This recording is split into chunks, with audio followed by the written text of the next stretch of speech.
ನಿಮಗೆ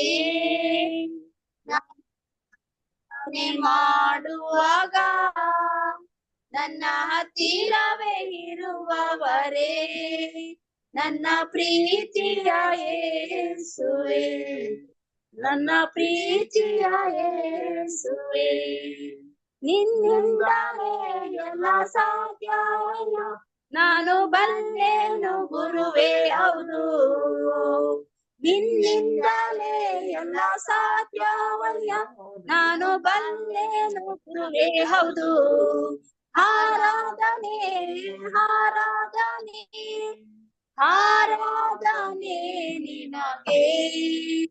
ನಾನು ಪ್ರಾರ್ಥನೆ ಮಾಡುವಾಗ ನನ್ನ ಹತ್ತಿರವೇ ಇರುವವರೇ, ನನ್ನ ಪ್ರೀತಿಯ ಯೇಸುವೇ, ನನ್ನ ಪ್ರೀತಿಯ ಯೇಸುವೇ. ಆಮೆನ್. ಆಮೆನ್. ಉತ್ತಮವಾದಂತಹ ಹಾಡಿಗಾಗಿ ಸಹೋದರಿ ವರಲಕ್ಷ್ಮಿ ಅವರಿಗೆ, ಅವರ ಕುಟುಂಬದವರಿಗೆ ವಂದನೆಗಳನ್ನ ಸಲ್ಲಿಸ್ತೇನೆ. ಕರ್ತನು ನಿಮ್ಮನ್ನು ಆಶೀರ್ವಾದ ಮಾಡಲಿ. ಈ ದಿನ ಸಾಯಂಕಾಲದಲ್ಲಿ ಮತ್ತೆ ನಮಗೆ ಪಾಠವನ್ನ ತಿಳಿಸಿಕೊಡಲು ನಮ್ಮ ಜೊತೆಯಲ್ಲಿ ಬೋಧಕರಾದಂತಹ ವಿಲ್ಸನ್ ಎಲಿಯಸ್ ಅವರು ಇದ್ದಾರೆ. ಕಳೆದ 2-3 ದಿನಗಳಲ್ಲಿ ಅವರು ನಮ್ಮನ್ನ ಕರ್ತನ ಆತ್ಮನ ಮುಖಾಂತರವಾಗಿ ಪಾಠಗಳಲ್ಲಿ ನಡೆಸಿದ್ದಾರೆ. ಈ ದಿನವೂ ಕೂಡ ಕರ್ತನ ಕೃಪೆಯಿಂದ, ಆತ್ಮನ ಬಲದಿಂದ ಈ ಪಾಠಗಳನ್ನ ನಡೆಸುವ ಹಾಗೆ ದೇವರವ್ರನ್ನ ನಡೆಸಲಿ, ಉಪಯೋಗಿಸಲಿ ಎಂಬುದಾಗಿ ಪ್ರಾರ್ಥಿಸುತ್ತಾ, ಈ ಸಮಯದಲ್ಲಿ ತಮ್ಮೆಲ್ಲರ ಪರವಾಗಿ, ಕಾರ್ಯಕ್ರಮದ ಪರವಾಗಿ ರಕ್ಷಕನಾದಂತ ಯೇಸು ಕ್ರಿಸ್ತನ ಮಧುರ ನಾಮದಲ್ಲಿ ಪಾಠವನ್ನ ತಿಳಿಸಲಿಕ್ಕೆ ಅವರನ್ನ ಹೃತ್ಪೂರ್ವಕವಾಗಿ ಸ್ವಾಗತಿಸ್ತೇನೆ.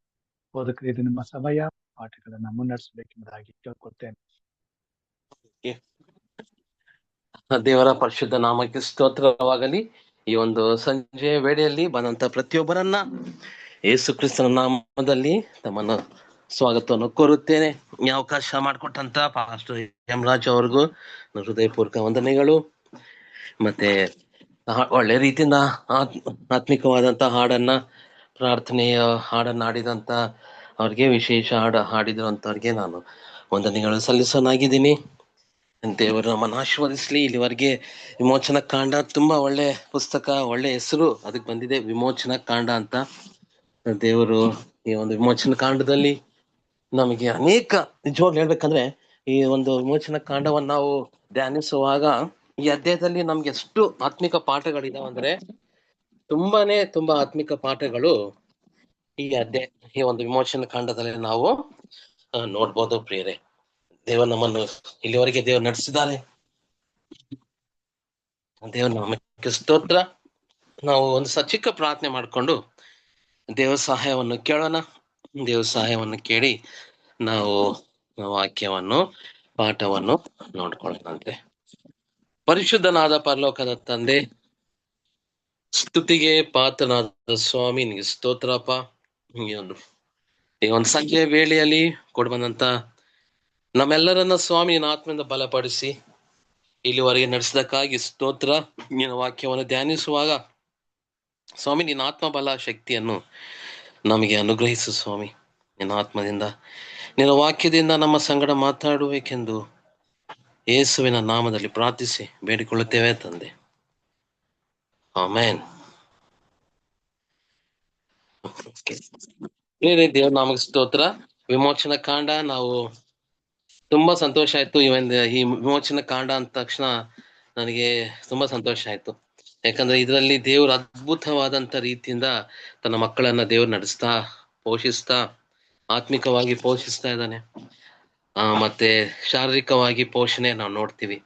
ಇಲ್ಲಿ 10,000 ಜನ, 20,000 ಜನ ಅಲ್ಲ, ಕೋಟ್ಯಾಂತರ ಜನಗಳು ಇದ್ರಲ್ವ. ಎಷ್ಟೋ ನೀರು ಅಧಿಕವಾಗಿ ನೀರು ಬೇಕಾಗಿತ್ತು. ಆಹಾರ ಎಷ್ಟೊಂದು ಅಧಿಕವಾದ ಆಹಾರ. ಬೇರೆ ದೇವರು ಅರಣ್ಯದಲ್ಲೂ ಸಹ ದೇವರು ಆಹಾರವನ್ನು ಸಿದ್ಧ ಮಾಡುವಂತ ದೇವರಾಗಿದ್ದಾನೆ. ಅರಣ್ಯದಲ್ಲೂ ಸಹ ದೇವರು ನೀರನ್ನು ಅನುಗ್ರಹಿಸುವಂತ ದೇವರಾಗಿದ್ದಾರೆ ಪ್ರಿಯರೇ. ಕೋಟ್ಯಾಂತರ ಜನಗಳನ್ನ ಪೋಷಿಸುವಂತ ದೇವರು ನಮ್ಮ ಕುಟುಂಬಗಳನ್ನ ದೇವರು ಪೋಷಿಸಲ್ವಾ? ನಮ್ಮ ಜೀವಿತವನ್ನ ಪೋಷಿಸಲ್ವಾ? ನಾವು ಅನೇಕ ಬಾರಿ ನಾವು ಚಿಂತಿಸ್ತಾ ಇರ್ತೀವಿ, ತಿನ್ಬೇಕು, ಏನ್ ಉಣ್ಬೇಕು, ಏನ್ ಕತೆ. ನಾವು ಇಸ್ರಾಯೇಲ್ ಜನರ ತರ ಎಂದಿಗೂ ಗುಣಗುಟ್ಟ ಕೊಡೋದು. ಇವತ್ತು ಈ ಗುಣಗುಟ್ಟದ ಬಗ್ಗೆನೇ ಒಂದು ನಮಗೆ ದೇವರಿಗೆ ಕೋಪಕ್ಕೆ ಅವರು ಗುರಿಯಾಗಿದ್ರು. ಅದ್ಭುತ ಕಾರ್ಯಗಳನ್ನು ನೋಡಿದ್ರು ಅವರು ಗುಣಗುಟ್ಟಕ್ಕೇನು ಬಿಡ್ಲಿಲ್ಲ. ಆದ್ರೆ ಇವತ್ತಿನ ಪಾಠದ ಅಂಶವನ್ನು ನೋಡೋಣ. ಅಂಶದ ಪ್ರಕಾರ ನಾವು ಹೋಗೋಣಂತೆ. ಇವಾಗ ಇದು ಗುರುವಾರದ ಪಾಠ ನೋಡುವಾಗ, ಈ ಗುರುವಾರದ ಪಾಠದಲ್ಲಿ ರೊಟ್ಟಿ ಮತ್ತು ಜೀವಜಲ. ಪ್ರೇರೆ, ರೊಟ್ಟಿ ಮತ್ತು ಜೀವಜಲ ಅಂತ ನಾವು ಈ ಒಂದು ಪಾಠದ ಒಂದು ಟಾಪಿಕ್ ಇದೆ. ಈ ಕೊರಿಂಥದವರು ಬರೆದಂತ ಪತ್ರಿಕೆಯಲ್ಲಿ 1ನೇ ಅಧ್ಯಾಯ 10ನೇ ಅಧ್ಯಾಯ 1ನೇ ಕೊರಿಂಥಿ 10ನೇ ಅಧ್ಯಾಯ 11ನೇ ವಚನವನ್ನು ನಾವು ಓದ್ಕೊಳ್ಳೋಣ. ಯಾವ ರೀತಿ ಈ ವಾಕ್ಯದಲ್ಲಿ ನಾವು ನೋಡುವಂಥದ್ದಾಗಿದೆ. ಕೊರಿಂಥದವರು ಬರೆದಂತ ಪತ್ರಿಕೆ 10ನೇ ಅಧ್ಯಾಯ 11ನೇ ವಚನ. 10ನೇ ಅಧ್ಯಾಯ 11ನೇ ವಚನ ನಾವು ಓದೋಣ ಒಟ್ಟಿಗೆ. ಅವರಿಗೆ ಸಂಭವಿಸಿದ ಈ ಸಂಗತಿಗಳು ನಿದರ್ಶನ ರೂಪವಾಗಿಯೇ ನಮಗೆ ಬುದ್ಧಿವಾದಗಳಾಗಿ ಬರೆದವೆ. ಈ ವಾಕ್ಯ ಇಲ್ಲಿ ನೋಡುವಾಗ, ಯಾಕೆ ಈ ಒಂದು ಅರಣ್ಯದಲ್ಲಿ ಇಸ್ರಾಯೇಲ್ ಜನರಿಗೆ ದೇವರು ಅನೇಕ ಬಾರಿ ಪರೀಕ್ಷಿಸಿದ್ದಾನೆ, ಅನೇಕ ಬಾರಿ ಅವರನ್ನ ನಂಬಿಕೆ ವಿಶ್ವಾಸವನ್ನು ಪರೀಕ್ಷೆಗೆ ಬಂತು. ಇವರೆಲ್ಲರೂ ಏನ್ ಮಾಡ್ತಾ ಇದ್ರು, ಅವರಿಂದ ನಾವು ಏನಂತ ನಾವು ಕಲಿಬಹುದು, ಏನ್ ಪಾಠವನ್ನು ಕಲಿಬಹುದು. ಈ 10ನೇ ಅಧ್ಯಾಯದಲ್ಲಿ, ಕೊರಿಂಥದವರು ಬರೆದಂತ ಪತ್ರಿಕೆ ಈ 10ನೇ ಅಧ್ಯಾಯದಲ್ಲಿ ನಾವು ನೋಡ್ಬೋದು. ಆದ ಕಾರಣ ಈತನಿ 11ನೇ 12ನೇ ವಚನದಲ್ಲಿ ನೋಡುವಾಗ ನಾವು ಎಚ್ಚರವಾಗಿರ್ಬೇಕಂತ ಇಲ್ಲೇ ಬರೆಯಲ್ಪಟ್ಟಿದೆ ಪ್ರಿಯರೇ.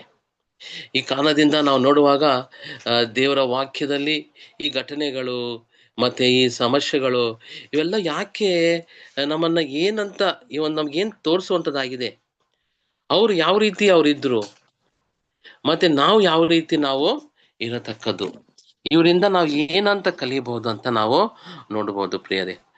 ಪ್ರಾಮುಖ್ಯವಾಗಿ ಇಲ್ಲಿ ನೋಡುವಾಗ ರೊಟ್ಟಿ ಮತ್ತೆ ಜೀವ ಜಲ, ಅವರು ಆದಿಕಾಂಡದಲ್ಲಿ ಅವರು ತಿಂದು ಆ ಮನ್ನವನ್ನು, ಆಹಾರವನ್ನು ಅಂದ್ರೆ ಮನ್ನವನ್ನು ತಿಂದು ಅವರು ಸತ್ತರು ಅಂತ ನಾವು ನೋಡ್ತೀವಿ. ಆದ್ರೆ ಈಗ ಆ ನೀರು ಇಲ್ಲಿ ಯೇಸು ಸ್ವಾಮಿಯು ಅದಕ್ಕೆ ಸದೃಶವಾಗಿ ನಾನೇ ಲೋಕದ ಜೀವದ ರೊಟ್ಟಿ ಅಂತ ಯೇಸು ಸ್ವಾಮಿ ಹೇಳುವಂತರಾಗಿದ್ದಾರೆ. ನಾನೇ ಜೀವದ ರೊಟ್ಟಿ ಅಂದ್ರೆ ಆತನ ದೇಹವು ನಮಗೆ ಆ ಶಿಲುಬೆ ಮೇಲೆ ಜಡಿಯಲ್ಪಟ್ಟಿತ್ತು. ಆ ಶಿಲುಬೆ ಮೇಲೆ ಆತನ ರಕ್ತವು ಏನಾಗಿದೆ ಪ್ರಿಯರೇ, ನಮಗಾಗಿ ಸುರಿಯಲ್ಪಟ್ಟಿತ್ತು. ಈಗ ಯೇಸು ಸ್ವಾಮಿ ಜೀವದ ರೊಟ್ಟಿ ಅಂತ ನಾವು ನೋಡುವಂತರಾಗಿದೆ ಪ್ರಿಯರೇ. ಜೀವ ರೊಟ್ಟಿ ಯೇಸು ಕ್ರಿಸ್ತನ ನಾವು ಅಂಗೀಕರಿಸಿಕೊಂಡಾಗ ನಮಗೆ ನಿತ್ಯ ಜೀವವು ಮತ್ತೆ ಹಸುವು ಆಗಲ್ಲ ಅಂತ ಹೇಳಿ ಸಹ ನಾವು ವಾಕ್ಯದಲ್ಲಿ ನೋಡ್ತೀವಿ. ಈ ರೀತಿ ಈ ಅಧ್ಯಾಯಗಳಲ್ಲಿ ನಾವು ನೋಡುವಂತ ವಚನಗಳು ಈ ಹಳೆ ಒಡಂಬಡಿಕೆಯಲ್ಲಿ ಮತ್ತೆ ಹೊಸ ಒಡಂಬಡಿಕೆಗೆ ಯಾವ ರೀತಿ ನಾವು ಅದನ್ನ ಹೋಲಿಸ್ಬೋದು, ಯಾವ ರೀತಿ ನಾವು ಅದರಿಂದ ನಾವು ಕಲಿಬಹುದು ಅಂತ ಹೇಳಿ ಇಲ್ಲಿ ನೋಡ್ತೀವಿ. ನಾನೇ ಜೀವ ಜಲ ಅಂತ ಸ್ವಾಮಿ ಹೇಳ್ತಾರೆ. ಅಲ್ಲಿ ಸಮರಿಯ ಸ್ತ್ರೀ ಅಲ್ಲಿ ನೀರು ತಗೊಳಕ್ಕಾಗಿ ಮಧ್ಯಾಹ್ನ ಸಮಯದಲ್ಲಿ ಬರುವಾಗ ಯೇಸು ಸ್ವಾಮಿ ಅವ್ರ ಜೊತೆ ಸಂಭಾಷಣೆ ಮಾಡಿ, ಈ ಬಾವಿಯಿಂದ ನೀರು ಕುಡಿದ್ರೆ ನಿಮಗೆ ಮತ್ತೆ ದಾಹ ಆಗುತ್ತೆ, ನಾನು ಕೊಡುವಂತ ನೀರು ಎಂದಿಗೂ ನಿಮಗೆ ದಾಹವನ್ನು ಮತ್ತೆ ಆಗಲ್ಲ, ನಿಮ್ ದಾಹವನ್ನು ತೀರಿಸುವಂಥದ್ದು ಅಂದ್ರೆ ಜೀವಜಲ, ಮತ್ತೆ ನಿಮಗೆ ಯಾವಾಗ ದಾಹ ಆಗಲ್ಲ ಅಂತ ಹೇಳ್ತಾರೆ ಸ್ವಾಮಿ. ಇಲ್ಲಿ ನಾವು ಆತನ ಮಾತಾಡಿ ಹೇಳುವಂತ ಮಾತನ್ನ ಆತ್ಮಿಕವಾದಂತ ದಾಹವನ್ನು ತೀರಿಸುವಂತ ವ್ಯಕ್ತಿಯಾಗಿದ್ರು ಯೇಸು ಕ್ರಿಸ್ತನು. ಅದಕ್ಕೆ ಆತನ ಹೇಳುವಂತ ಮಾತು ನಾನೇ ಜೀವ ಜಲ ಅಂತ.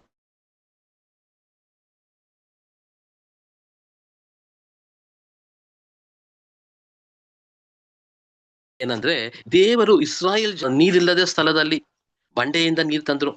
ಆ ಪ್ರಾಂತಕ್ಕೆ ತಂದು ಮುಂಚೆನೆ ಆ ನೀರು ಇರ್ಬೋದಿತ್ತಲ್ಲ, ಯಾಕೆ ನೀರ್ ಇಲ್ಲದ ಸಂದರ್ಭಕ್ಕೆ ಅವ್ರು ಬಂದ್ರು? ಯಾಕಂದ್ರೆ ಅವ್ರ ಪರೀಕ್ಷೆಗೆ ಅವ್ರ ವಿಶ್ವಾಸಕ್ಕೆ ಒಂದು ಪರೀಕ್ಷೆ. ನನ್ನ ಮೇಲೆ ಇನ್ನು ವಿಶ್ವಾಸ ಇಟ್ಕೊಂತಾರ ಇಲ್ವಾ? ಅಂತ ಹೇಳಿ ಅವರು ವಿಚಾರಿಸುವಂತ ಅವ್ರ ಮೇಲೆ ಒಂದು ಸವಾಲಾಗಿತ್ತು. ದೇವ್ರ ಮೇಲೆ ನಂಬಿಕೆ ಇಟ್ಕೊಂತಾರ ಇಲ್ವಾ, ಈ ಈ ಒಂದು ಪರೀಕ್ಷೆಯಲ್ಲಿ ಪಾಸ್ ಆಗ್ತಾರೋ ಫೇಲ್ ಆಗ್ತಾರಾ ಅಂತ ದೇವ್ರು ಪರೀಕ್ಷೆ ಇಟ್ಟಿದ್ದಾರೆ. ಅದಕ್ಕೆ ನಾವು ನೋಡ್ತೀವಿ, ದೇವರು ನಮ್ಮನ್ನು ಪರೀಕ್ಷಿಸ್ತಾನೆ, ಸೈತಾನು ನಮ್ಮನ್ನು ಶೋಧಿಸ್ತಾನೆ. ಶೋಧಿಸ್ತಾನೆ ಅಂದ್ರೆ ಟೆಂಪ್ಟ್ ಮಾಡ್ತಾನೆ, ಶೋಧಿಸ್ತಾನೆ ಸೈತಾನನು. ಆಸೆ ತೋರಿಸ್ತಾ ಇರ್ತಾನೆ, ಕಣ್ಣಿನ ಆಸೆ, ಶರೀರದ ಆಸೆ, ಇವೆಲ್ಲ ಆಸೆಗಳಿಂದ ನಮ್ಮನ್ನು ಶೋಧಿಸಿ ವಂಚಿಸ್ತಾನೆ ಸೈತಾನ. ಆದ್ರೆ ದೇವ್ರು ಏನ್ ಮಾಡ್ತಾರೆ, ಪರೀಕ್ಷಿಸ್ತಾರೆ ಪ್ರಿಯರೇ. ಇದು ವ್ಯತ್ಯಾಸ ನಾವು ತಿಳ್ಕೊಬೇಕು. ಈ ಪರೀಕ್ಷೆಗಳಲ್ಲಿ ಅವರು ಏನ್ ಮಾಡ್ಬೇಕಾಗಿತ್ತು, ಅವರು ದೇವ್ರ ಮೇಲೆ ಬಲವಾಗಿ ನಿಂತ್ಕೋಬೇಕಾಗಿತ್ತು, ಸ್ಥಿರವಾಗಿರ್ಬೇಕಾಗಿತ್ತು. ಆದ್ರೆ ಅವರು ದೇವರೊಂದಿಗೆ ಅವರು ನಡೀತಾ ಇದ್ರು ಪ್ರಿಯರೇ, ದೇವರವ್ರ ಜೊತೆ ನಡೀತಾ ಇದ್ರು. ನಮ್ಗೆ ಗೊತ್ತಿರುವಂತ ವಿಷಯ, ಕತ್ಲಲ್ಲಿ ಅಗ್ನಿ ಸ್ತಂಭವ ಮುಖಾಂತರ ಅವರು ದೇವರ ರಾತ್ರಿಯಲ್ಲೇ ನಡೆಸ್ತಾ ಇದ್ರು.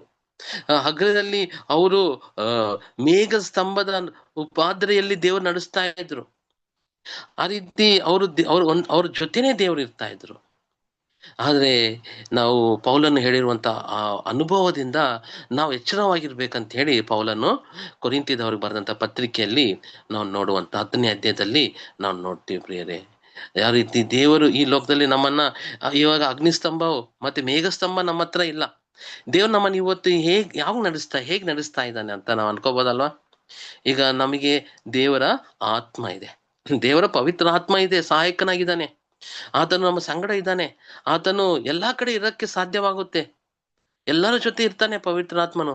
ಯೇಸು ಸ್ವಾಮಿ ಈ ಲೋಕದಲ್ಲಿ ಇದ್ದಾಗ, ಶರೀರ ರೂಪದಲ್ಲಿ ಇದ್ದಾಗ ಒಂದೇ ಪ್ರಾಂತದಲ್ಲಿ ಇದ್ರು. ಆದ್ರೆ ಪವಿತ್ರ ಆತ್ಮನು ಆತನ ಸ್ಥಾನದಲ್ಲಿ ಎಲ್ಲರ ಜೊತೆ ಎಲ್ಲಾ ಪ್ರಾಂತದಲ್ಲಿ ಆತನ ಇರಕ್ಕೆ ಸಾಧ್ಯವಾಗುತ್ತೆ ಪ್ರಿಯರೇ. ಅದಕ್ಕೆ ನಾವು ನೋಡುವಂತ ವಿಷಯ, ನಾವು ಈಗ ಈ ವಚನಗಳಲ್ಲಿ ಓದ್ಕೊಳ್ಳೋಣ ಪ್ರಿಯರೇ. 1ನೇ ಕೊರಿಂಥದವರು ಬರೆದಂತ ಪತ್ರಿಕೆ 10ನೇ ಅಧ್ಯಾಯ, ನಾವು ಕೆಲವು ವಚನಗಳನ್ನ ನಾವು ಓದ್ಕೊಳ್ಳೋಣ. ಯಾವ ರೀತಿ ಈ ಕೊರಿಂಥದವರಿಗೆ ಬರೆದಂತ ಪತ್ರಿಕೆ 10ನೇ ಅಧ್ಯಾಯ, ನಾವು ಕೆಲವು ವಚನಗಳು, ಯಾವ ರೀತಿ ದೇವರು ನಮ್ಮನ್ನ ಅದ್ಭುತವಾಗಿ ದೇವರು ನಡೆಸಿದಾನೆ ಪ್ರಿಯರೇ. 11ನೇ ವಚನವನ್ನು ಯಾರು ದಯವಿಟ್ಟು ಓದ್ಬೇಕಂತ ಕೇಳ್ಕೊಂತೀನಿ. 11ನೇ ವಚನ, 10ನೇ ಅಧ್ಯಾಯ 11.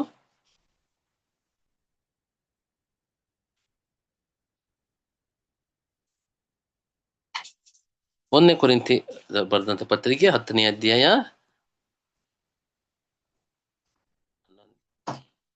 ಓಕೆ, ನಾನೇ ಓದ್ತೀನಿ. ಓಕೆ, ಇಲ್ಲ, ನಾವು ಕೆಳಗಡೆ ವಚನಗಳನ್ನ ನಾವು ಆ ರೀತಿ ಅವರಿಗೆ ಸಂಭವಿಸಿದ ಈ ಸಂಗತಿಗಳು ನಿದರ್ಶನ ರೂಪವಾಗಿ ಮತ್ತು ಯುಗಾಂತ್ಯಕ್ಕೆ ಬಂದಿರುವವರಾದ ನಮಗೆ ಬುದ್ಧಿವಾದಿಗಳಾಗಿ ಬರೆದಿದೆ. ಈಗ ನಮಗೆ ಬುದ್ಧಿ ಕೊಡುವಂತಾಗಿದೆ ಅಂತ ನೋಡ್ತೀವಿ. ಇದಕ್ಕಿಂತ ನಾವು ಮುಂದೆ ಓದ್ಕೊಳ್ಳೋಣ, ಹಿಂದಿನ ವಚನಗಳು ಓದ್ಕೊಳ್ಳೋಣ. ನೋಡುವಾಗ 8ರಿಂದ, ಅವರಲ್ಲಿ ಕೆಲವರು ಜಾರತ್ವ ಮಾಡಿ ಒಂದೇ ದಿನದಲ್ಲಿ 23,000 ಮಂದಿ ಸತ್ತರು. ನಾವು ಜಾರತ್ವ ಮಾಡದೇ ಇರೋಣ. ಈಗ ನೋಡಿ 9ನೇ ವಚನದಲ್ಲಿ, ಅವರಲ್ಲಿ ಕೆಲವರು ಕರ್ತನನ್ನು ಪರೀಕ್ಷಿಸಿ ಸರ್ಪಗಳಿಂದ ನಾಶವಾದರು. ನಾವು ಪರೀಕ್ಷಿಸದೇ ಇರೋಣ. 10ನೇ ವಚನ, 1ನೇ ಕೊರಿಂಥಿ 10ನೇ ಅಧ್ಯಾಯ 10ನೇ ವಚನ. ಇದಲ್ಲದೆ ಅವರಲ್ಲಿ ಕೆಲವರು ಗುನುಗುಟ್ಟಿ ಸಂಹಾರಕನ ಕೈಯಿಂದ ನಾಶವಾದರು. ನೀವು ಗುನುಗುಟ್ಟಬೇಡಿರಿ. ನೋಡುವಾಗ ಅವರಿಂದ ನಾವು ಕಲಿಯುವಂಥದ್ದು ಏನಾಗಿದೆ, ಅವ್ರು ಮಾಡಿರುವಂತ ತಪ್ಪುಗಳಿಂದ ನಾವು ಮಾಡಬಾರ್ದು ಅಂತ ಹೇಳಿ ಪೌಲನು ನಮ್ಗೆ ಹೇಳ್ತಾ ಇದ್ದಾನೆ. ಅವರು ಇಸ್ರಾಯೇಲ್ ಜನರು ಯಾವ ರೀತಿ ಏನೇನು ತಪ್ಪುಗಳು ಮಾಡಿದ್ರು, ಏನೇನೋ ಅವರು ದೇವರಿಗೆ ವಿರುದ್ಧವಾಗಿದ್ರು, ಗುನುಗುಟ್ಟಿದ್ರು, ಕೋಪ ಮಾಡಿಕೊಂಡ್ರು.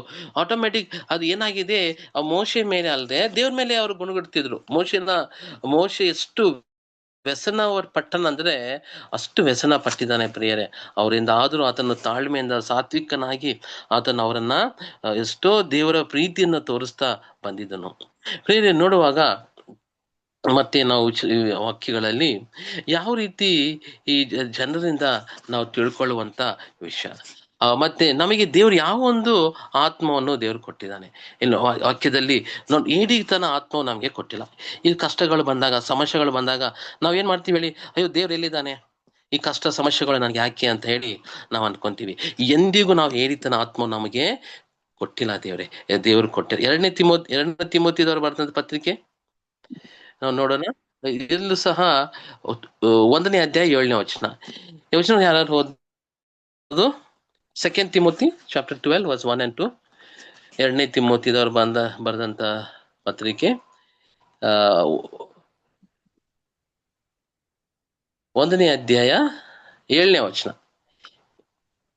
ದೇವರು ನಮಗೆ ಯಾವ ಆತ್ಮವನ್ನು ದೇವರು ನಮ್ಗೆ ಕೊಟ್ಟಿದ್ದಾನೆ? 2ನೇ ತಿಮೋತಿ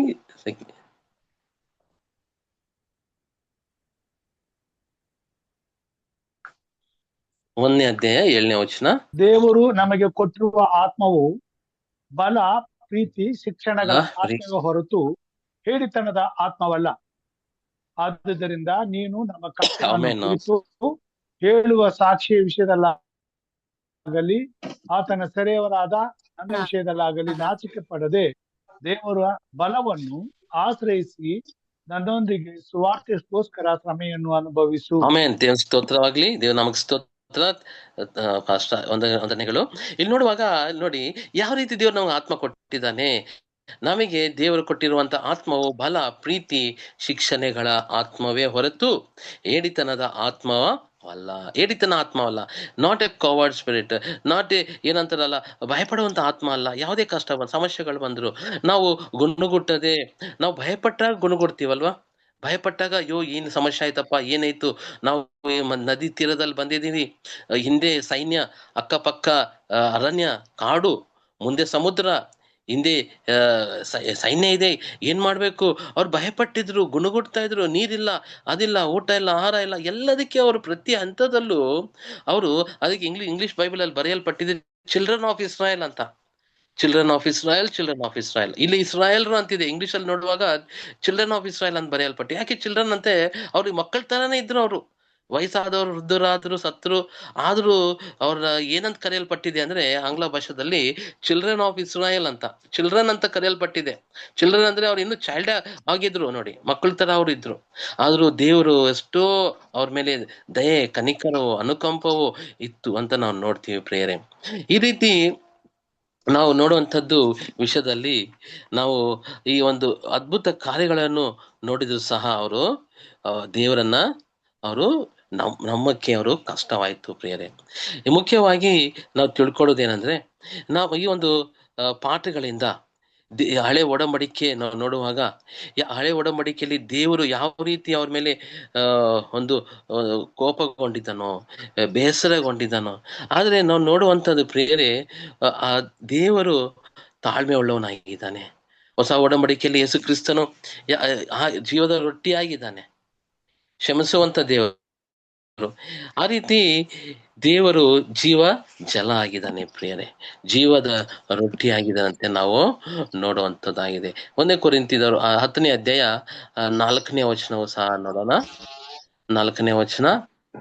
ಆದ ಕಾರಣ ನಾನು ನಿನ್ನ ತಲೆಯ ಮೇಲೆ ಹಸ್ತವನ್ನಿಟ್ಟಿದ್ದರ ಮೂಲಕ ನಿನಗೆ ದೊರಕಿದ ದೇವರ ಕೃಪಾವರವು ಪ್ರಜ್ವಲಿಸುವಂತೆ ಮಾಡಬೇಕೆಂದು ನಿನಗೆ ಜ್ಞಾಪಕ ಮಾಡುತ್ತೇನೆ. ನೋಡಿ, ಇಲ್ಲಿ ನೋಡುವ ದೇವರು ಯಾವ ರೀತಿ ಜನರನ್ನ ಮೇಲೆ ಆತನ ಕೃಪಾ ಹಸ್ತವು ಮೂಲಕ ದೇವರು ನಡೆಸ್ತಾ ಇದ್ದಾನೆ. ನಾವು ನೋಡುವಂಥದ್ದು ಏನಂದ್ರೆ ಹೊಸ ಒಡಂಬಡಿಕೆಯಲ್ಲಿ ನಮಗೆ ದೇವರು ಒಂದು ಯೇಸು ಕ್ರಿಸ್ತನು ಜೀವದ ರೊಟ್ಟಿ, ಜೀವ ಜಲ, ಈ ಎರಡು ನಮಗೆ ಆತ್ಮಿಕವಾದಂತ ಆಹಾರವಾಗಿದೆ ಪ್ರಿಯರೇ. ಯೇಸು ಕ್ರಿಸ್ತನು ನಮಗೆ ಈ ಲೋಕದಲ್ಲಿ ಆ ಸತ್ಯವು, ಮಾರ್ಗವು, ಜೀವವಾಗಿದ್ದಾನೆ. ಆ ರೀತಿ ಯೇಸು ಕ್ರಿಸ್ತನನ್ನು ನೋಡಿ, ಆತನ ಕೆಲವೊಂದು ಧರ್ಮಗಳಲ್ಲಿ ನಾವು ನೋಡ್ತೀವಿ, ಅವರು ಧರ್ಮ ಬೋಧನೆ ಮಾಡುವಂತರಾಗಿದ್ದಾರೆ. ಮತ್ತೆ ಅವರು ಆ ವ್ಯಕ್ತಿಗಳ ಹೇಳಿರುವಂತ ಮಾತುಗಳನ್ನ ಅವರು ಆ ಧರ್ಮದ ಹಿಂಬಾಲಕರು ಅವ್ರನ್ನ ಅವರು ಹೇಳಿರುವಂತ ಬೋಧನೆಗಳನ್ನ ಪಾಲಿಸುವಂತರಾಗಿದ್ದಾರೆ. ಯಾವುದೇ ಧರ್ಮ ತಗೊಳ್ಳಿ, ಯಾರು ಈ ರೀತಿ ಹೇಳಿಲ್ಲ ನಾನೇ ಮಾರ್ಗ, ನಾನೇ ಸತ್ಯ, ನಾನೇ ಜೀವ ಅಂತ. ಯಾಕಂದ್ರೆ ನಾವು ಕೆಲವೊಬ್ರು ಮಾರ್ಗ ತೋರಿಸಿದ್ರೆ ಆ ಮಾರ್ಗ ತೋರಿಸಿದ ಮಾರ್ಗದಲ್ಲಿ ಹೋಗ್ತೀವಿ, ಮಾರ್ಗ ತೋರಿಸಿದವನ್ನ ಬಿಟ್ಟು ಬಿಡ್ತೀವಿ. ಅದು ಈ ರೀತಿ ಯೇಸು ಕ್ರಿಸ್ತನಲ್ಲ, ಆತನೇ ಮಾರ್ಗವಾಗಿದ್ದಾನೆ, ಆತನೇ ಜೀವವು. ಆತನ ತೋರಿಸಿದಂತ ಮಾರ್ಗದಲ್ಲಿ ನಾವು ಆತನ ಜೊತೆನೆ ನಾವು ನಡೆಯುವಂತರಾಗಿ ಪ್ರಿಯರೇ, ಆತ ನಮ್ಮೊಂದಿಗೆ ನಡೆಯುವಂತನಾಗಿದ್ದಾನೆ ಪ್ರಿಯರೇ. ಈ ವಿಷಯದಲ್ಲಿ ನಾವು ತಿಳ್ಕೊಬೇಕಾಗಿದೆ. ನಮಗೆ ದೇವರು ಕೊಟ್ಟಂತ ಒಂದು ಕೃಪಾವರವು ಯೇಸು ಕ್ರಿಸ್ತನ ಮೂಲಕವಾಗಿದೆ. ಅದಕ್ಕೆ ನಾವು ನಮ್ಮ ಒಂದು ಈ ಅನುಭವ, ಈಗ ಕೊನೆಯ ಒಂದು ಅನುಭವ ಉಪದ್ರದಿಂದ, ಅಂದ್ರೆ ಕೊನೆಯ ಒಂದು ಪ್ಲೇಗ್ ಅಂತೀವಲ್ಲ, 10 ಉಪದ್ರಗಳಿತ್ತು. ಈ ಕೊನೆಯ ಉಪದ್ರ ಬಂದಾಗ ಅವರು ಬೇಸರಗೊಂಡು ಫರೋ ರಾಜನು ಆ ಇಸ್ರಾಯೇಲ್ ಜನರನ್ನ ಬಿಟ್ಟಿದ್ದಾನೆ. ಈ ಕೊನೆಯ ಒಂದು ಉಪದ್ರ ಏನಾಗಿದೆ? ಚೊಚ್ಚಲ ಮಗನು ಸತ್ತನು. ಅಲ್ಲಿ ರೊಟ್ಟಿ ಏನ್ ಮಾಡ್ಬೇಕಾಯ್ತು? ಅವರು ಅಲ್ಲಿ ರೊಟ್ಟಿ ತಿನ್ನೋದಿತ್ತು. ಮತ್ತೆ ಅಲ್ಲಿ ಚೊಚ್ಚಲ ಮಗನು ಸಾಯ್ಕಿಂತ ಮುಂಚೆ ಪ್ರಿಯರೇ ಅಲ್ಲಿ ಏನಾಯ್ತು ಅಂದ್ರೆ, ಅಲ್ಲಿ ವಿಮೋಚನಾ ಕಾಂಡ 12ನೇ ಅಧ್ಯಾಯದಲ್ಲಿ ಅಲ್ಲಿ ಕುರಿಮರಿ ಕೊಯ್ಯಲ್ಪಟ್ಟಿತ್ತು.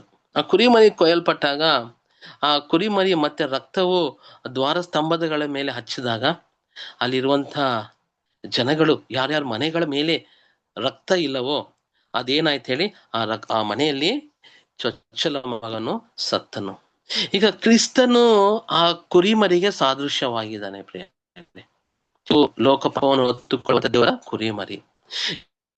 ಈಗ ನಾವು ನೋಡುವಾಗ ನಾವು ಈ ಕುರಿಮರಿ ರಕ್ತವನ್ನು ಹಚ್ಕೊಂಡು, ಆ ಕುರಿಮರಿ ಆ ಮನೆಯಲ್ಲಿ ಹೊಸಲತ್ರ ಅವರು ಕೊಯ್ಯಲ್ಪಟ್ಟಿತ್ತು, ರಕ್ತವನ್ನು ಅಲ್ಲಿ ದ್ವಾರ ಸ್ತಂಭಗಳ ಮೇಲೆ ಹಚ್ಚಲ್ಪಟ್ಟಿತ್ತು. ಅವರು ಇನ್ನೂ ತಿರುಗಾ ಆ ಬಂಧಕದಲ್ಲೇ ಇದ್ದಾರೆ, ಅವರು ಹೊರಗೆ ಬರ್ಲಿಲ್ಲ.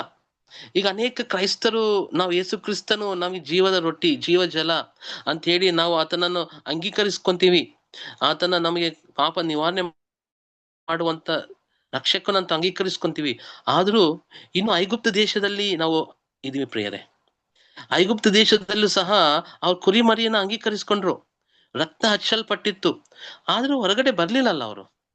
ಯಾವಾಗ ಬಂದ್ರು ಹೊರಗಡೆ ಅವರು ಅಂದ್ರೆ, ಆ ಸಮರಕ ದೂತನು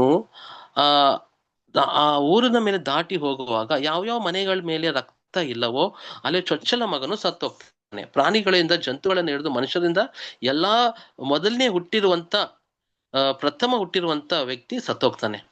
ಇಲ್ಲಿ ನೋಡಿ, ಆಮೇಲೆ ಅವರು ಹೊರಗಡೆ ಬಿಡುಗಡೆ ಆಗುತ್ತೆ. ಇಲ್ಲಿ ನೋಡುವ ಹುಳಿ ಇಲ್ಲದ ರೊಟ್ಟಿ ತಿನ್ಬೇಕು ಅವರು, ಮತ್ತೆ ಕುರಿಮರಿ ಕೊಯ್ಯಲ್ಪಟ್ಟಿತ್ತು, ಅವೆಲ್ಲ ಮಾಡಿದ್ರು ಅವರು 12ನೇ ಅಧ್ಯಾಯದಲ್ಲಿ. ಆದ್ರೂ ಅವ್ರು ಹೊರಗಡೆ ಬರ್ಲಿಲ್ಲ. ಯಾವಾಗ ಹೊರಗಡೆ ಬಂದ್ರಂದ್ರೆ, ಈ ಪಾಯಿಂಟ್ ನಾವು ನೆನ್ಪಿಟ್ಕೋಬೇಕು. ಅವರು ಆ ಕುರಿಮರಿ ಕೊಯ್ಯಲ್ಪಟ್ಟಿತ್ತು. ಆದ ನಂತರ ಅಲ್ಲಿ ಸಮರಕ ದೂತನು ಏನ್ ಮಾಡ್ತಾನೆ, ಅಲ್ಲಿ ಆತನು ದಾಟಿ ಹೋಗ್ತಾನೆ. ಅಲ್ಲಿ ಏನಾಗುತ್ತೆ, ಜ್ಯೇಷ್ಠ ಪುತ್ರನು ಅಂದ್ರೆ ಮೊದಲನೇ ಹುಟ್ಟಿರುವಂತ ವ್ಯಕ್ತಿ ಅಲ್ಲೇ ಸತ್ತೋಗ್ತಾನೆ ಪ್ರಿಯರೇ. ಆವಾಗ ಆ ಫರೋ ಅರಸನ್ ಏನ್ ಮಾಡ್ತಾನೆ, ಅವರನ್ನ ಅಲ್ಲಿಂದ ಬಿಡ್ತಾನೆ. ಅದಕ್ಕೆ ನಾವು ನೋಡುವಾಗ ನಾವು 12ನೇ ಅಧ್ಯಾಯದಲ್ಲಿ, ವಿಮೋಚನಾ ಕಾಂಡ 12ನೇ ಅಧ್ಯಾಯದಲ್ಲಿ ನಾವು ನೋಡ್ತೀವಿ 12, 13, ನೀವು ಬಾಗಿಲಿನ ಹಚ್ಚಿದ ಆ ರಕ್ತವು ನೀವಿರುವ ಮನೆಗಳ ಸೂಚಿಸುವಾದ ಕಾರಣ ನಾನು ಅದನ್ನು ಕಂಡು ನಿಮಗೆ ಯಾವ ನಷ್ಟವನ್ನು ಮಾಡದೆ ಮುಂದಕ್ಕೆ ದಾಟಿ ಹೋಗುವೆನು. ನಾನು ಐಗುಪ್ತ್ಯರಿಗೆ ಸಂಹರಿಸುವಾಗ ನಿಮಗೆ ಯಾವ ಹಾನಿಯೂ ಉಂಟಾಗುವುದಿಲ್ಲ. ಆ ದಿನವು ನಿಮಗೆ ಜ್ಞಾಪಕಾರ್ಥವಾಗಿರುವುದು. ಅದರಲ್ಲಿ ಯೆಹೋವನು ಘನತೆಗಾಗಿ ಪಸ್ಕಾ ಹಬ್ಬಕ್ಕಾಗಿ ಹಬ್ಬವನ್ನು ಮಾಡಬೇಕು. ಅದನ್ನು ಶಾಶ್ವತ ನಿಯಮವೆಂದು ತಲತಲಾಂತರಕ್ಕೂ ಆಚರಿಸಬೇಕು.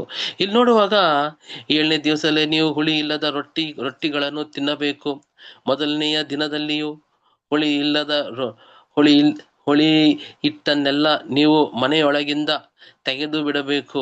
ಆ ದಿವಸದ ಮೊದಲುಗೊಂಡು 7ನೇ ದಿವಸಗಳ ಒಳಗೆ ಯಾವುದಾದರೂ ಹುಳಿ ಬೆರೆಸಿದ್ದನ್ನು ತಿಂದರೆ ಅವನು ಇಸ್ರಾಯೇಲರಿಂದ ತೆಗೆದು ಹಾಕಲ್ಪಡುವನು. ಇಲ್ಲಿ ನೋಡಿ, ಈಗ ಆ ರೊಟ್ಟಿಯನ್ನು ತಿನ್ಬೇಕಂತ ಬರೆಯಲ್ಪಟ್ಟ ಆ ರೊಟ್ಟಿ ನಮ್ ಯೇಸು ಕ್ರಿಸ್ತನನ್ನ ಸಾದೃಶ್ಯವಾಗಿದೆ. ಪ್ರಿಯರೇ, ನಾವು ಈ ಲೋಕದಲ್ಲಿ ಈಗ ಯೇಸು ಕ್ರಿಸ್ತನನ್ನು ನಾವು ನೋಡುವಂಥದ್ದು. ಮುಖ್ಯವಾಗಿ ನಾವು ಈ ಒಂದು ಸಮರಕನು ಬಂದಾಗ ಅಲ್ಲಿ ಐಗುಪ್ತ ದೇಶದಲ್ಲಿ ಚೊಚ್ಚಲ ಮಗನು ಸತ್ತೋಗ್ತಾನೆ. 2 ಸಾವು ನಾವು ಪಾಯಿಂಟ್ ನೆನ್ಪಿಟ್ಕೋಬೇಕು. 2 ಸಾವು ಬೇಕಾಗಿತ್ತು. ಒಂದು ಕುರಿಮರಿ ಸಾವು, ಆಮೇಲೆ ಚೊಚ್ಚಲ ಮಗನು ಸಾವು, ಆಮೇಲೆ ಹೊರಗೆ ಬಂದ್ರು ಅವರು. 2 ಸಾವು ತುಂಬಾ ಪ್ರಾಮುಖ್ಯವಾದದ್ದು. ಒಂದು ಸಾವುದಿಂದ, ಕುರಿಮರಿ ಕೊಯ್ಯಲ್ಪಡೋದ್ರಿಂದ ಅವರು ಹೊರಗೆ ಬರ್ಲೇ ಇಲ್ಲ, ಅವ್ರು ಅಲ್ಲೇ ಇದ್ರು. ಯಾವಾಗ ಆ ಚೊಚ್ಚಲ ಮಗನು ಸತ್ತನೋ, ಫರೋ ಅವ್ರಿಗೆ ಬಿಡುಗಡೆ ಮಾಡಿದನು ಪ್ರಿಯರೇ. ಆ ರೀತಿ ಅವ್ರ ಮೇಲೆ ಅಧಿಕಾರ ಮಾಡುವಂತ ಫರೋ ಸತ್ತೋಗಿದ್ದಾನೆ, ಫರೋ ಮಗನು ಸತ್ತೋಗಿದ್ದಾನೆ. ಫರೋ ಮಗ ಸತ್ತೋದಾಗ ಅಯ್ಯೋ ನನ್ನ ಮಗನೇ ಸತ್ತೋಗಿದ್ದಾನೆ, ಇವ್ರ ಮೇಲೆ ಅಧಿಕಾರ ಮಾಡುವಂತ ನನ್ನ ಮಗ ಸತ್ತೋಗಿದ್ದಾನೆ, ಏನ್ ಮಾಡ್ಬೇಕಂತ ಹೇಳಿ ಅವ್ರು ಬಿಟ್ಬಿಡ್ತಾನೆ ಪ್ರಿಯರೇ. ಹಂಗೆ ಈ ಒಂದು ಐಗುಪ್ತ ಅನ್ನೋದು ಒಂದು ಪಾಪದ ಬಂಧಕ. 2 ಸಾವು ಅಗತ್ಯವಿದೆ. ಒಂದು ಯೇಸು ಸ್ವಾಮಿಯ ಸಾವು, ಎರಡನೇದು ನಮ್ಮ ಮೇಲೆ ಅಧಿಕಾರ ಮಾಡುವಂತ ಒಂದು ಪಾಪದ ಸಾವು. ಅದಕ್ಕೆ ಯಾವುದೇ ಒಂದು ದಾಸತ್ವದಲ್ಲಿ ಇದ್ರು, ಅವ್ರು ಐಗುಪ್ತ ದೇಶದಲ್ಲಿ ದಾಸರಾಗಿದ್ರು ಫರೋಗೆ.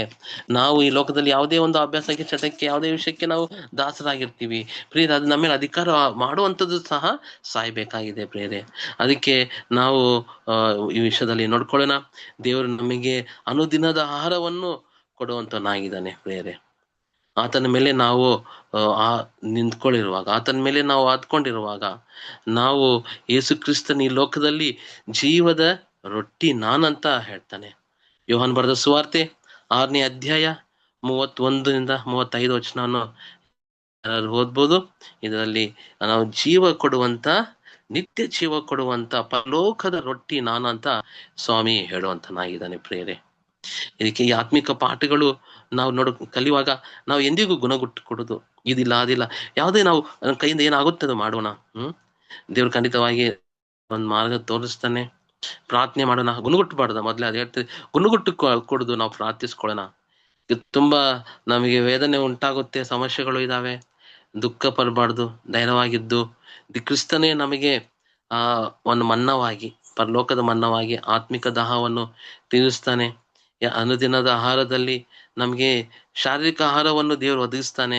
ಪ್ರತಿದಿನವೂ ನಾವು ಆತನ ಮೇಲೆ ಆತ್ಕೊಳ್ಳೋಣ. ಯಾವ್ದು ದೇವ್ರು ನಮ್ಗೆ ದಾರಿ ತೋರಿಸ್ತಾನೆ, ಮಾರ್ಗ ತೋರಿಸ್ತಾನೆ. ಆತನ ಆಶೀರ್ವಾದಗಳ ಮೇಲೆ ನಾವು ಖಂಡಿತವಾಗಿ ನಾವು ಆತ್ಕೊಳ್ಳೋಣ. ಆತನ ಕೃಪೆಯು ನಮಗೆ ಪ್ರತಿದಿನವೂ ಆತನ ಕೃಪೆಯು ನಮಗೆ ದೇವರು ನೀಡುವಂತನಾಗಿದ್ದಾನೆ. ಈ ಜೀವ ರೊಟ್ಟಿ ಯೇಸು ಕ್ರಿಸ್ತನಾಗಿದ್ದಾನೆ, ಜೀವ ಜಲವು ಆತನು ಆಗಿದ್ದಾನೆ. ದೇವ್ರ ನಾಮಕ್ಕೆ ಸ್ತೋತ್ರ. ಈ ದಿನದ ವಿಷಯದಲ್ಲಿ ನಾವು ಮತ್ತೆ ಎಂ ರಾಜ ಅವರಿಗೆ ನಾವು ಸಮಯವನ್ನು ಒಪ್ಪಿಸ್ತೀವಿ.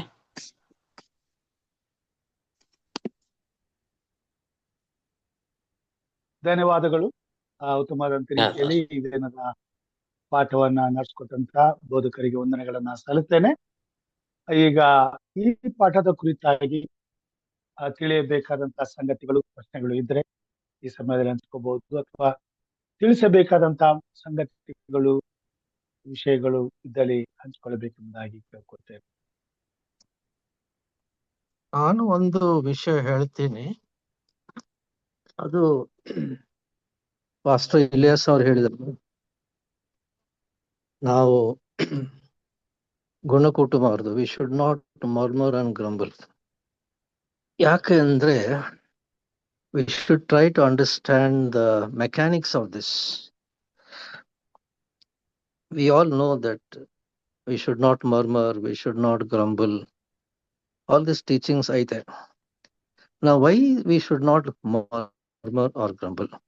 ನಾವು ಒಂದು ತಿಳ್ಕೊಳ್ಬೇಕು, ನಮ್ಮ ಒಬ್ಬ ಮನುಷ್ಯನಲ್ಲಿ 3 ಭಾಗಗಳೈತೆ.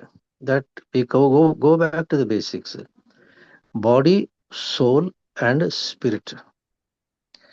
ಈ 3 ಭಾಗಗಳು ಒಂದು ಮನುಷ್ಯನಲ್ಲಿ ಇರ್ತದೆ, ಎಲ್ಲಾ ಮನುಷ್ಯರ ಹತ್ರ ಇದೆ. There are very closely linked. ಈಗ ಈ ಗುಣಗುಟ್ಟೋದು, ಅನಾವಶ್ಯಕ ಮಾತುಗಳು ಮಾತಾಡೋದು, ದೇವರ ವಿರೋಧವಾಗಿ ಮಾತಾಡೋದು, ದೇವರಲ್ಲಿ ನಂಬಿಕೆ ಇಳದೇ ಇರೋದು, ಎಲ್ಲಿಂದ ಬರ್ತದೆ ಅಂದ್ರೆ ಇದು ಸೋಲ್ ಇಂದ ಬರ್ತದೆ. ಅದು because soul is made up of mind, will and emotions. ಈ soul is very very close to the spirit and body is also very very close to the soul. ಇದು 3 circles one inside the other ಹಾಕೊಂಡು ಹೋದ್ರೆ we will get 3 concentric circles.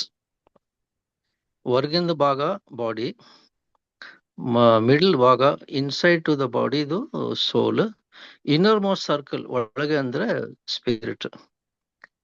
ಇದು ಏನಾಗ್ತದೆ ಅಂದ್ರೆ ನಮ್ಗೆ ಜೀವ ಇರೋದು ಎಲ್ಲಿದೆ ಅಂದ್ರೆ it is in the spirit.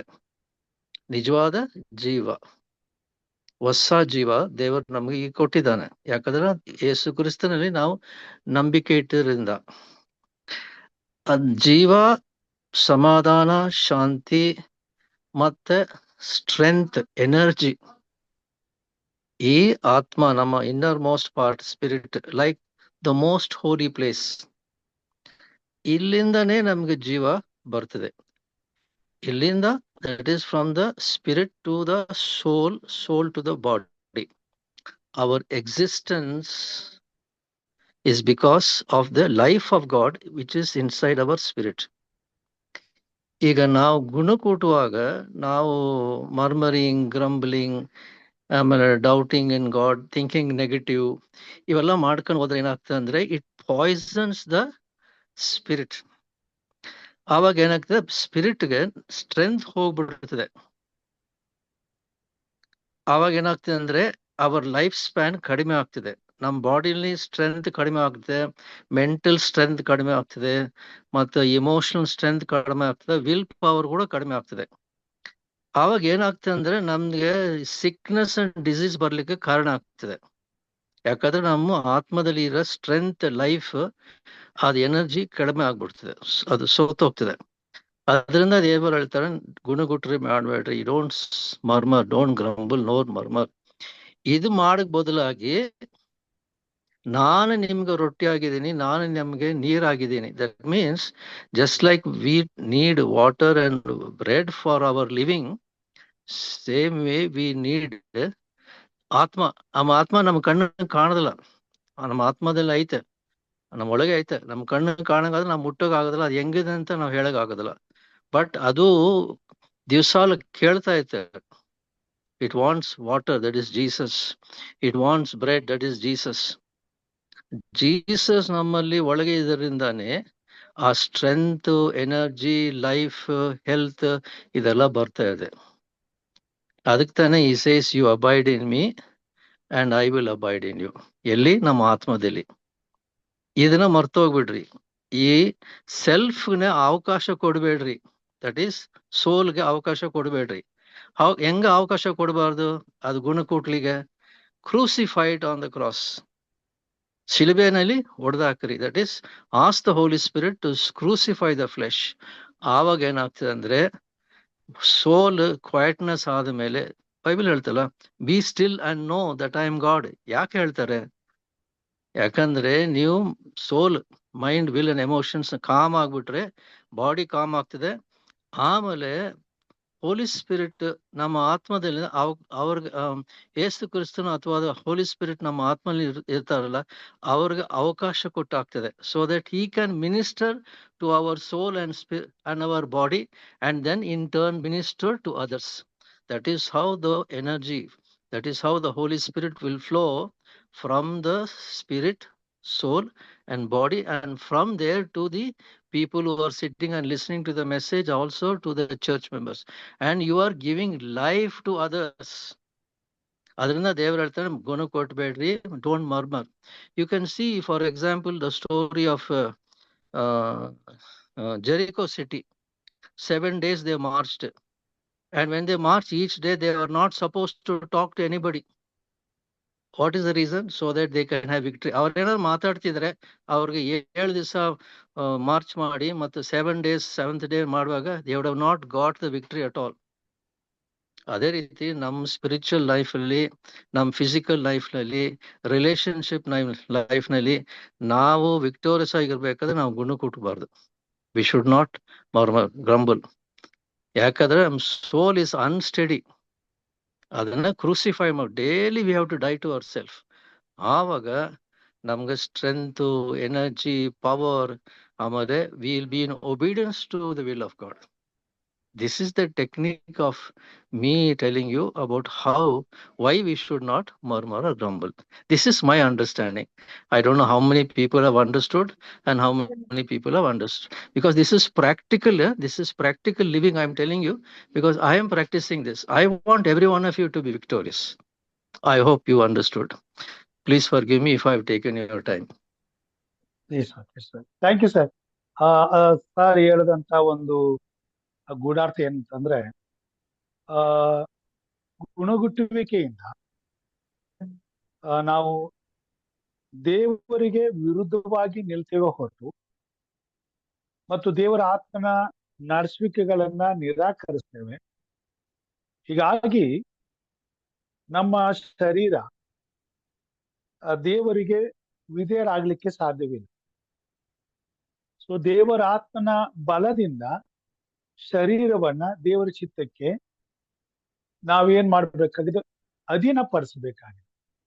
ಅವ್ರು 3 ವಿಷಯಗಳನ್ನ ಹೇಳಿದ್ರು.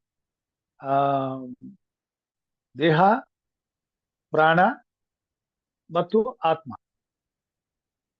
ದೇಹ, ಆತ್ಮ, ಪ್ರಾಣ 3 ಭಾಗಗಳು. ಈ ದೇಹ ಪ್ರಾಣ ಸೇರಿ ಆತ್ಮ ಆಗ್ತದೆ, ಬದುಕಿಸುವ ಆತ್ಮ ಆಗ್ತದೆ. ಸೊ 3 ಭಾಗಗಳಾಗ್ತದೆ. ಇಲ್ಲಿ ದೇಹಕ್ಕೆ ನಾವು ಪ್ರಾಮುಖ್ಯತೆಯನ್ನು ಕೊಟ್ಟಾಗ ಆ ದೇಹ ಎಂದೂ ಕೂಡ ದೇವರ ಚಿತ್ತಕ್ಕೆ ವಿಧೇಯರಾಗುವುದಿಲ್ಲ. ದೇಹದ ನಿಯಮಗಳನ್ನ ಪಾಲಿಸಲಿಕ್ಕೆ ನಾವು ಹೋಗ್ತೀವಿ. ಆದರೆ ಆತ್ಮನ ಶಕ್ತಿಗೆ ನಾವು ನಮ್ಮನ್ನು ಅಧೀನಪಡಿಸಿದಾಗ ದೇಹ ಮತ್ತು ಪ್ರಾಣ ಎರಡು ಕೂಡ ದೇವರ ಚಿತ್ತಕ್ಕೆ ವಿಧೇಯರಾಗ್ತಾರೆ. ಒಂದ್ ವೇಳೆ ನೋಡಿ, ಅದಕ್ಕೊಂದು ಒಳ್ಳೆ ಉದಾಹರಣೆಯನ್ನು ಕೊಡುವ. ಈಗ ಅವ್ರು ಹೇಳಿದ್ದು ಹೇಗೆ ಅಂತಂದ್ರೆ, ಇವತ್ತು ಯಾವ್ದೋ ಒಂದು ವಸ್ತುನ ನಾವು ನೋಡ್ತೀವಿ. ನೋಡುವುದರಿಂದ ನಾವು ಏನ್ ಕ್ಯಾಪ್ಚರ್ ಮಾಡ್ಕೊಳ್ತೀವಿ, ಅದು ನಮ್ಮ ಮನಸ್ಸಿಗೆ ಆಕರ್ಷಣೆ ಆಗುತ್ತೆ. ಮನಸ್ಸಿಗೆ ಆಕರ್ಷಣೆಯಾಗಿ ಅದು ತಗೊಳ್ಬೇಕು ಎಂಬಂತ ಒಂದು ಆಸೆ ಹುಟ್ಟುತ್ತೆ. ಸೊ ಇಲ್ಲಿ ಇದು ಏನಪ್ಪಾ ಅಂತ ಹೇಳಿದ್ರೆ, ಮೇಲಾಗಿ ಈಗ ಇದರಲ್ಲಿ ಇಲ್ಲಿ ಇಬ್ರಿಯರಿಗೆ ಬರೆದಂತ ಗ್ರಂಥದಲ್ಲ ಕಾಣಿಸುತ್ತೆ, 13ನೇ ಅಧ್ಯಾಯದ ವಚನ 5 ಕಾಣಿಸುತ್ತೆ. ಅದ್ರಲ್ಲಿ ಹೇಳ್ತದೆ, ನಿಮ್ಗಿರುವುದರಲ್ಲಿ ನೀವು ತೃಪ್ತರಾಗಿರ್ರಿ. ಇವತ್ತು ಗುಣಗುಟ್ಟುವಿಕೆ ಯಾಕೆ ಅಂತ ಹೇಳಿದ್ರೆ, ಯಾಕೆ ಗುಣಗುಡ್ತಾರ? ಸುಮ್ನೆ ಗುಣಗುಟ್ಟೋದಿಲ್ಲ ಅವರು, ಅವ್ರಿಗೆ ಹುಚ್ಚಿಡ್ದಿಲ್ಲ. ಆದ್ರೆ ಅವ್ರಿಗೆ ಒಂದು ತಾಳ್ಮೆ ಅನ್ನೋದು ಇರೋದಿಲ್ಲ, ಅವ್ರಿಗೆ ತೃಪ್ತಿ ಅನ್ನೋದು ಇರೋದಿಲ್ಲ. ಯಾರು ತೃಪ್ತರಾಗಿರ್ತಾರೆ, ಯಾರಿಗೆ ಒಂದು ತಾಳ್ಮೆ ಇರ್ತದೆ, ಅವ್ರು ಯಾವ್ದನ್ನು ಗುಣಗುಟ್ಟೋದಿಲ್ಲ. ನೀವು ನೋಡಿ, ಬೇಕಾದ್ರೆ ಯಾರನ್ನಾದ್ರೂ ನೀವು ಗಮನಿಸ್ರಿ, ಇರೋದ್ರಲ್ಲಿ ಹೆಂಗೋ ಅಡ್ಜಸ್ಟ್ ಮಾಡ್ಕೊಂಡು ಹೋಗೋಣ ಅಂತ ಹೇಳಿದ್ರೆ ಅವರಲ್ಲಿ ಒಂದು ಏನೋ ಗುಣಗುಟ್ಟಿಗೆ ಬರೋದಿಲ್ಲ ಅವರಲ್ಲಿ. ಏನಪ್ಪ ಇವ್ರೇ ಆತಗಪ್ಪ, ನಮಗೆ ಇಷ್ಟೊಂದು ಏನ್ ಅನುಕೂಲ ಇಲ್ಲ ಅಂತ ಹೇಳಿ ಇವತ್ತು ಈಗ ನಾವು ಸುಮ್ನೆ ನಮ್ಮ ಬನ್ನಿ ಮಟ್ಟಿದೆ ಒಂದು ವಿಷಯ ಹೇಳ್ತೇನೆ. ಈ ಬನ್ನಿ ಮಟ್ಟಿಗೆ ಯಾರ ಬರ್ತಾರಪ್ಪ, ಈ ಒಂದು ಕಾಡು ಒಂಥರ ಇಂಥ ಸ್ಥಳದಲ್ಲಿ ಇಲ್ಲಿ ಏನಿದೆ ಅಂತ ನೋಡ್ಬೇಕು, ಇಲ್ಲಿ ಏನಿದೆ ಅಂತ ನಾವು ಮಾಡ್ಬೇಕು, ಏನಂತ ಬರ್ಬೇಕು. ಎಷ್ಟೋ ಮಂದಿ ಇದ್ದು ಹೋದವರಲ್ಲಿ ಹೋದ್ರ ಒಂದು ಸಣ್ಣ ಉದಾಹರಣೆ ಅದು. ಇವತ್ತಿನ ಪ್ರಪಂಚದಲ್ಲಿ ಆವಾಗಿಂದ ನಮ್ಮ ಮಾತು ಹೇಳ್ತಾರದು, ಬಟ್ ಇವಾಗ ಇನ್ನೂ ಹೆಚ್ಚಾಗಿದೆ ಅದು. ಸೊ ಇವತ್ತು ಅದು ತೃಪ್ತಿ ಎಂಬಂಥದ್ದು ಇರುವುದಿಲ್ಲ. ಇವತ್ತು ಒಂದ್ ಹೆಣ್ಮಗಳನ್ನ ಮಾಡ್ಕೊಂಡು ಮದುವೆ ಆಗಿ ಮಕ್ಕಳನ್ನ ಪಡ್ಕೊಳ್ಬೇಕಾಗಿರ್ತಕ್ಕಂಥ ಒಂದು ಕಾಲದಲ್ಲಿ ಇವತ್ತು 2 ಇಟ್ಕೊಂಡಿರ್ತಾರೆ, ಸೈಡಲ್ಲಿ ಇಟ್ಕೊಂಡಿರ್ತವೆ. ನೋಡಿ, ಇದೇ ತಾನೇ ಇದು. ಅದಕ್ಕೆ ತಾನೇ ಆಸೆಯೇ ದುಃಖಕ್ಕೆ ಕಾರಣ, ಆಸೆಯೇ ದುಃಖಕ್ಕೆ ಕಾರಣ. ಸೊ ಇವತ್ತು ಏನಾಗಿದೆ ಅಂತ ಹೇಳಿದ್ರೆ, ಗುಣಗುಟ್ಟುವಂಥದ್ದು ಯಾಕೆ ಬರ್ತದೆ ಅಂತ ಹೇಳಿದ್ರೆ, ಅವ್ರಿಗೆ ತೃಪ್ತಿ ಇರೋದಿಲ್ಲ. 2ನೇದಾಗಿ ಅವರಲ್ಲಿ ತಾಳ್ಮೆ ಎಂಬಂಥದ್ದು ಇರೋದಿಲ್ಲ. ಯಾವಾಗ ಈ ಎರಡೂ ಕೂಡ ಅವರ ಪಾಲನೆ ಮಾಡ್ತಕ್ಕಂಥವ್ರಾಗೋದಿಲ್ಲ, ಅವ್ರಲ್ಲಿ ನೋಡಿ ಬೇಕಾದ್ರೆ ಅವ್ರ ಜೀವನನೇ ಬರೀ ಗುಣಗುಟ್ಟದೆ. ಲೈಫಲ್ಲಿ ಯಾವಾಗ್ಲೂ ಮರ್ಮರ್ ಮಾಡ್ಕೊಂಡೇ ಇರೋದು, ಅದು ಇಲ್ಲ, ಹಿಂಗಿಲ್ಲ, ಅದು ಸರಿ ಇಲ್ಲ, ಅವ್ಯವಸ್ಥೆ ಸರಿ ಇಲ್ಲ, ಇಂಥದ್ದೇ ಆಗಿರ್ತದೆ. So this is where the whole ಏನೋ murmuring comes into. Thank you, Pastor. Okay, that is the reason why the Lord says, you put your flesh to death, put your soul to death. Jesus says, if you want to be my followers, deny yourself and take up the cross and follow. We have to deny on a daily basis. Then only the Holy Spirit can empower us to do his work on this earth. So ನಾವು ಅದು ಗುಣಗುಟ್ಟುವಿಕೆ ವಿಷಯದಲ್ಲಿ, ಶಾರೀರಿಕವಾದಂತ ವಿಷಯಗಳಲ್ಲಿ ನಾವು ನಮ್ಮನ್ನ ದೇವರ ಚಿತ್ತಕ್ಕೆ ಒಪ್ಪಿಸಬೇಕಾದ್ರೆ ಶರೀರಾಭಿಲಾಷೆಗಳನ್ನ ನಾವು ಸಾಯಿಸ್ಬೇಕು ಎಂಬುದಾಗಿ ಹೇಳ್ತಾನೆ ಪೌಲನು. ಸೊ ಆದುದರಿಂದ ಈ ಗುಣಗುಟ್ಟುವಿಕೆ ಇಲ್ಲ ಅಂತಂದ್ರೆ, ಬೇಡ ಅಂದ್ರೆ ನಮ್ಗಿರುವಂತವುಗಳಲ್ಲಿ ತೃಪ್ತರಾಗಿರ್ತಕ್ಕಂಥದ್ದು. ಯಾರು ತಮಗೆ ದೇವರು ಇಟ್ಟ ಸ್ಥಿತಿಗಳಲ್ಲಿ, ದೇವರು ಕೊಟ್ಟಂತ ಸ್ಥಿತಿಗಳಲ್ಲಿ ಅದರಲ್ಲೇ ತೃಪ್ತಿವಂತಾರೋ ಅವ್ರು ಹೆಚ್ಚಿನದಕ್ಕೆ ಆಸೆ ಪಡೋದಿಲ್ಲ. ಅದರ ಅವಶ್ಯಕತೆನೂ ಅವ್ರಿಗೆ ಇರೋದಿಲ್ಲ. ಸೊ ಹೀಗಿರುವಾಗ ಅವರೊಂದು ಹೃದಯದಲ್ಲಿ ಒಂದು ಸಮಾಧಾನ ಅನ್ನೋದು ಇರ್ತದೆ. ದೇವ್ರು ಕೊಟ್ಟಿದ್ದಕ್ಕೆ ಸ್ತೋತ್ರ ಹೇಳ್ತಾರೆ. ಈ ಸ್ಥಿತಿಗೆ ದೇವರು ನಮ್ಮನ್ನ ಇಟ್ಟಿದ್ದೆಲ್ಲ, ಇಷ್ಟಕ್ಕೆ ನಿನಗೆ ಸ್ತೋತ್ರ ಅಂತ ಹೇಳ್ತಾರೆ. ಇನ್ನು ದೇವ್ರು ನನಗೆ ಕೊಟ್ಟಿಲ್ವಲ್ಲ ಅಂತೇಳಿ ದೇವ್ರ ಮೇಲೆ ಅಪವಾದ ಹೊರಿಸೋದಿಲ್ಲ. ಆದುದರಿಂದ ಇಸ್ರೇಲ್ರು ಯಾವತ್ತೂ ಕೂಡ ಗುಣಗುಟ್ಟಿಸಿದ್ರು. ಯಾಕಂತಾರೆ ಅವ್ರು ಇನ್ನೂ ಹೆಚ್ಚಿನದನ್ನ ಅಪೇಕ್ಷೆ ಪಡ್ತಿದ್ರು. ಆದ್ರೆ ದೇವರು ಅವ್ರಿಗೆ ಇದ್ದದ್ರಲ್ಲಿ ಇರೋದನ್ನ ಕಲ್ಸ್ಕೊಟ್ರು. ಜೊತೆಗೆ ಅವ್ರು ಬೇಕಾದದ್ದನ್ನ ಒದಗಿಸ್ಕೊಡಲು ದೇವ್ರು ಶಕ್ತನಾಗಿದ್ದಾನೆ. ಮತ್ತು ಅವ್ರಿಗೆ ಏನ್ ಬೇಕು, ಎಷ್ಟು ಬೇಕು ಅನ್ನೋದು ಆತನಿಗೆ ಗೊತ್ತು. ಅದನ್ನ ಮಾತ್ರ ಆತನಿಗೆ ಕೊಡ್ತಾನೆ. ಅದರಲ್ಲಿ ನಾವು ತೃಪ್ತರಾಗಿರ್ಬೇಕು. ಇದು ತಾನೇ ಈ ಪಾಠದಲ್ಲಿ ನಾವು ಕಲಿತಕ್ಕಂಥದ್ದು. ರೊಟ್ಟಿ ಮತ್ತು ಜೀವಜಲ ಅಂತ ಹೇಳುವಾಗ ದೇಹ ಬದುಕಲು ಬೇಕಾದಂತ ಎಲ್ಲಾ ಅವಶ್ಯಕತೆಗಳನ್ನ ಒದಗಿಸಿಕೊಡುವಂತ ಸಾಮರ್ಥ್ಯ ದೇವರಿಗಿದೆ. ಆದ್ರೆ ತನ್ನ ಮಕ್ಕಳಿಗೆ ಏನ್ ಬೇಕು, ಅವರ ಅಗತ್ಯಗಳು ಏನಿದೆ ಎಂಬುದಾಗಿ ದೇವ್ರಿಗೆ ಗೊತ್ತಿರೋದ್ರಿಂದ ಅದನ್ನ ನಮ್ಗೆ ಒದಗಿಸಿ ಕೊಟ್ಟಿದ್ದಾನೆ, ಕೊಡ್ತಾನೆ. ಕೊಡೋ ತನಕ ಬೋಧಕರಿಗೆ ತಾಳ್ಮೆ ಬೇಕು. ಕೊಟ್ಟದ್ರಲ್ಲಿ ತೃಪ್ತಿ ಪಡ್ತಕ್ಕಂಥವ್ರು ನಾವು ಆಗಿರ್ಬೇಕು. ಹಾಗಿದ್ದಾಗ ಮಾತ್ರ ನಾವು ದೇವ್ರ ಚಿತ್ತಕ್ಕೆ ವಿಧೇಯರಾಗ್ತೀವಿ.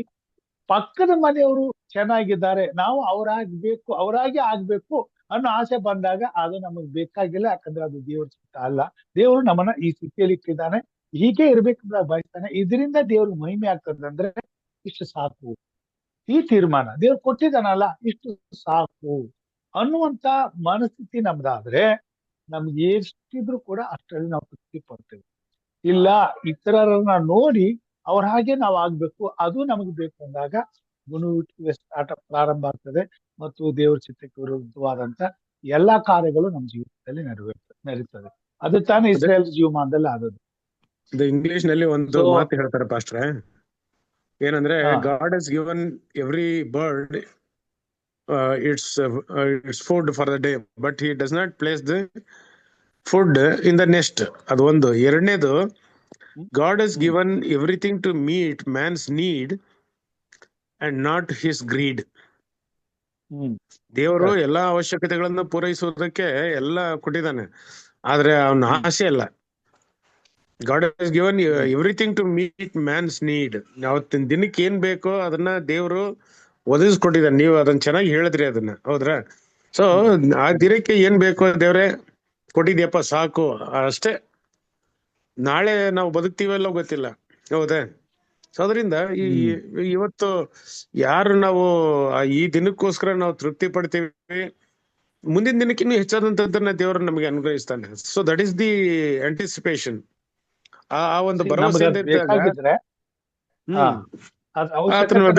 ಖಂಡಿತವಾಗ್ಲೂ ಕೊಡ್ತಾನೆ. Yes, exactly. ಕೊಡೋದೇ ಇಲ್ಲ, ಬೇಡ ಕೊಡ್ಲಿಲ್ಲ ಅಂತಂದ್ರೆ ಬಿಟ್ಬಿಡಿ. ನಾವು ಕೊಡೋದಿಲ್ಲ, ದೇವ್ರು ನಮ್ಗೆ ಯಾವ್ದು ಕೊಡಕ್ ಇಷ್ಟ ಇಲ್ಲ, ಅದನ್ನು ಬೇಕಾಗೂ ಇಲ್ಲ. ಕರೆಕ್ಟ್. ಇದನ್ನ ನಾವು ಅರ್ಥ ಮಾಡ್ಕೋಬೇಕು. ಒಬ್ಬ ದೇವರ ಮಗನಾಗಿ, ದೇವರ ಮಗಳಾಗಿ ಸಿಗದೇ ಇದ್ದಾಗ ನಾವು ಅತೃಪ್ತರಾಗಿ, ನಿರಾಸೆಗೊಂಡು, ದೇವರ ಮೇಲೆ ಜಿಗುಪ್ಸೆ ಹೊಂದಿ ಗುಣಗುಟ್ಟುವಂತ ಪಾಪವನ್ನ ಮಾಡದೇ ಇರ್ಬೇಕು ಅಂತಂದ್ರೆ ನಮ್ಮ ಮನಸ್ಥಿತಿ ಹೇಗಿರ್ಬೇಕು ಅನ್ನೋದನ್ನ ಈ ಪಾಠದಲ್ಲಿ ಇಸ್ರಾಯೇಲ್ರ ಮುಖಾಂತರವಾಗಿ ನಾವು ಅರ್ಥ ಮಾಡ್ಕೊಳ್ತೇವೆ. ಯಾಕಂತಂದ್ರೆ ಇಸ್ರಾಯೇಲ್ರು ದೇವರ ಆಲೋಚನೆಗಳಿಗೆ ಅವ್ರು ಸ್ಪಂದಿಸ್ಲಿಲ್ಲ. ಅವ್ರು ಲೋಕ ಸಂಬಂಧವಾದ ಕಾರ್ಯಗಳಲ್ಲಿ ಆಸೆ ಪಟ್ಟದ್ರಿಂದ ಯಾವಾಗ್ಲೂ ಗುಣಗುಟ್ಟುವವರಾಗಿ ಅವ್ರು ಇಸ್ರಾಯೇಲ್ ದೇಶವನ್ನ ನೋಡಕ್ ಆಗ್ಲಿಲ್ಲ. ಇವತ್ತು ನಾವು ಸಹ ಅಷ್ಟೇ ಲೋಕ ಸಂಬಂಧವಾದ ಕಾರ್ಯಗಳಲ್ಲಿ ಆಸೆ ಪಟ್ಟು ಅವುಗಳಲ್ಲಿ ನಾವು ತೃಪ್ತಿ ಹೊಂದೋದಕ್ಕೆ ಹೋದ್ರೆ ಖಂಡಿತವಾಗಿಯೂ ಅದು ದೇವರ ಚಿತ್ತಕ್ಕೆ ವಿರೋಧವಾಗಿರೋದ್ರಿಂದ ಅದನ್ನ ದೇವ್ರು ಕೊಡೋದೇ ಇಲ್ಲ. ಕೊಡದೇ ಇರುವಾಗ ನಾವು ಅತೃಪ್ತರಾಗಿ ಉಳ್ಕೊಳ್ತೀವಿ. ಅತೃಪ್ತರಾದಾಗ ನಾವು ದೇವ್ರ ಮೇಲೆ ಗುಣಗುಡ್ತೀವಿ. ಮತ್ತೆ ಎಲ್ಲಾ ತರದ ಅದನ್ನ ನಾವು ಬೇಕಾದನ್ನ ಸಂಪಾದನೆ ಮಾಡ್ಕೊಳ್ಳೋದಕ್ಕೆ ಅಲ್ಲಸಲ್ಲದ ಕಾರ್ಯಗಳಿಗೆ ಹೋಗ್ತೀವಿ, ಪಾಪಗಳನ್ನ ಮಾಡ್ತೀವಿ. ಎಲ್ಲಾ ರೀತಿಯಾದಂತ ಕೆಟ್ಟ ಆಲೋಚನೆಗಳು ನಮ್ಮಲ್ಲಿ ಬರ್ತದೆ. ನಮಗೆ ಅರಿವಿಲ್ಲದೆ ನಾವು ದೇವ್ರ ಚಿತ್ತಕ್ಕೆ ವಿರುದ್ಧವಾಗಿ ಪಾಪ ಮಾಡ್ತೇವೆ. ಮತ್ತು ಪಾಪದ ಸಂಬಳ ಮರಣ, ಆ ನಿತ್ಯ ಜೀವವನ್ನ ಮತ್ತು ಪರಲೋಕ ರಾಜ್ಯವನ್ನ ನಾವು ಕೊಡ್ತೇವೆ. ತಾನೇ ಪಾಠ ಆಗಿದೆ.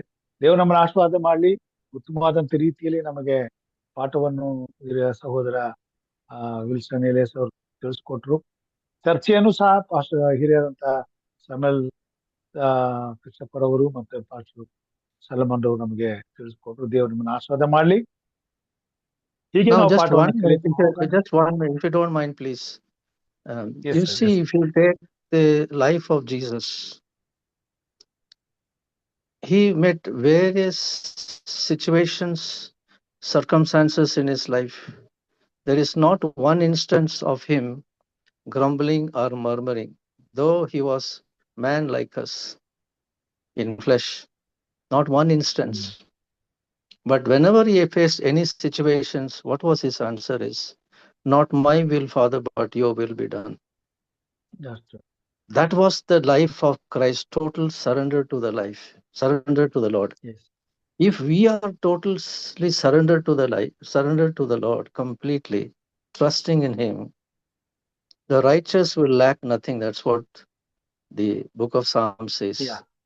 The young Yeah. lions will they will hunger and hunger, but those that are righteous will lack nothing.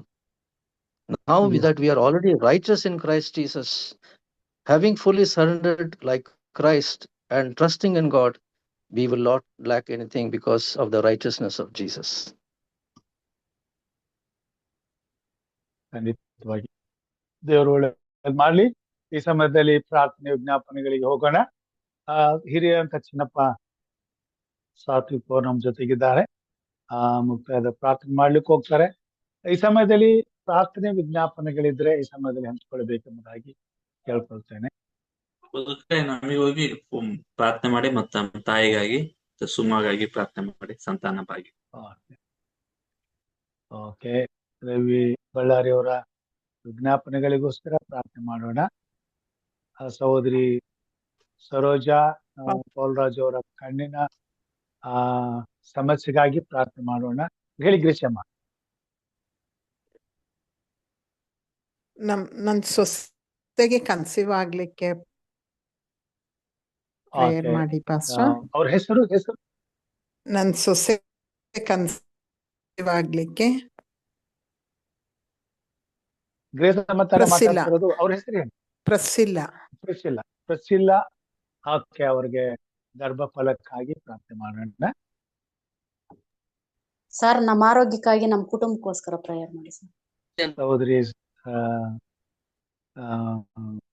Varalakshmi ಅವರ ಕುಟುಂಬಕ್ಕಾಗಿ ಅವರ ಆರೋಗ್ಯಕ್ಕೋಸ್ಕರ ಪ್ರಾರ್ಥನೆ ಮಾಡೋಣ.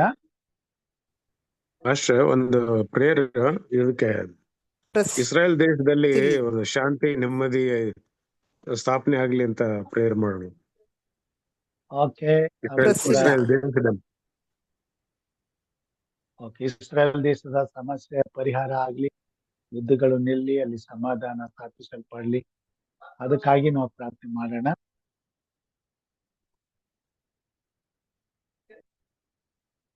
ಮತ್ತೆ ಯಾರು ಏನು ಹೇಳ್ತಾ ಇದ್ರಿ? ಓಕೆ, ಚಿನ್ನಪ್ಪ ಸಾತ್ವಿಕ್ ಅವರು ಇದ್ದೀರಾ?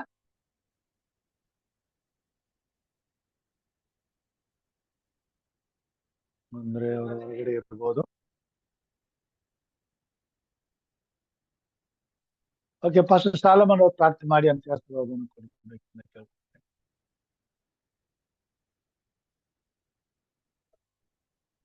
Pastor Solomon. ಬರ್ಕೊಳಕ್ಕಾಗಿಲ್ಲ ಯಾವ್ದನ್ನು. ನಾ ಹೇಳ್ತೀನಿ ಮತ್ತೊಂದ್ಸಾರಿ. ಜನರಲ್ ಆಗಿ ನಾನು ಪ್ರೇಯರ್ ಮಾಡ್ತೀನಿ ತಗೊಳ್ರಿ. ಅಕಸ್ಮಾತ್ ಯಾವ್ದಾರ ಹೆಸರುಗಳನ್ನ ಮರೆತ್ರ ಕ್ಷಮಿಸಿ. ನೆನ್ಪು ಮಾಡ್ತೀನಿ. ನೆನ್ಪು ಮಾಡ್ತೀನಿ. ಪ್ರಾರ್ಥನೆ ಮಾಡುವ. ಕೃಪಾಮಯನು ಪ್ರೀತಿ ಸಾಗರನಾದ ನಮ್ಮ ತಂದೆಯಾದ ದೇವರೇ, ಈ ಸಂಜೆ ವೇಳೆಯಲ್ಲಿ ಸ್ವಾಮಿ ನಿನ್ನ ಮಕ್ಕಳಾದ ನಾವುಗಳು ಈ ಮಾಧ್ಯಮದ ಮುಖಾಂತರವಾಗಿ ನಿನ್ನ ಪಾಠಗಳನ್ನ ಕಲಿತಕ್ಕಂತ ಅವಕಾಶವನ್ನು ಕೊಟ್ಟದಕ್ಕಾಗಿ ಸ್ತೋತ್ರ.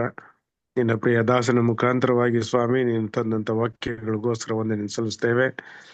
ಹೌದು ಸ್ವಾಮಿ, ನೀವೇ ಜೀವ ಜಲವು ಹಾಗೂ ನೀವೇ ಮಾರ್ಗವು ಸತ್ಯವು ಜೀವವು ನೀವು ತಾನೇ ಆಗಿದ್ದೀರಿ ಎಂಬುದಾಗಿ ನಾವು ತಿಳಿದುಕೊಳ್ಳುವ ಹಾಗೆ ಇಸ್ರಾಯೇಲರ ಜೀವಿತದಲ್ಲಾದಂತ ಒಂದು ನಿದರ್ಶನಗಳು ಇವತ್ತು ನಮಗೆ ಉದಾಹರಣೆಯಾಗಿ ನಿಂತಿವೆ ಸ್ವಾಮಿ.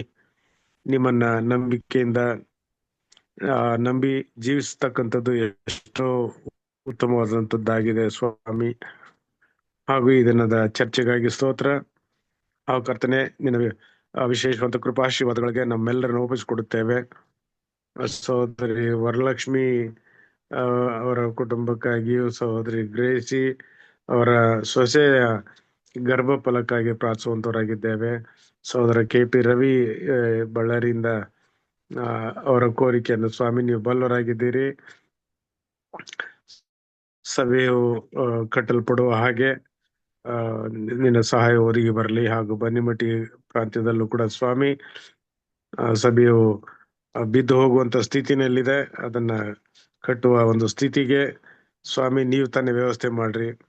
ಎಲ್ಲರೂ ಕೂಡ ಕೈ ಜೋಡಿಸಿ ಸಭೆನ ಮರುಸ್ಥಾಪನೆ ಮಾಡುವ ಹಾಗೆ ನೀವು ತಾನೇ ಕಾರ್ಯ ಮಾಡಿದೇವ್ರೆ.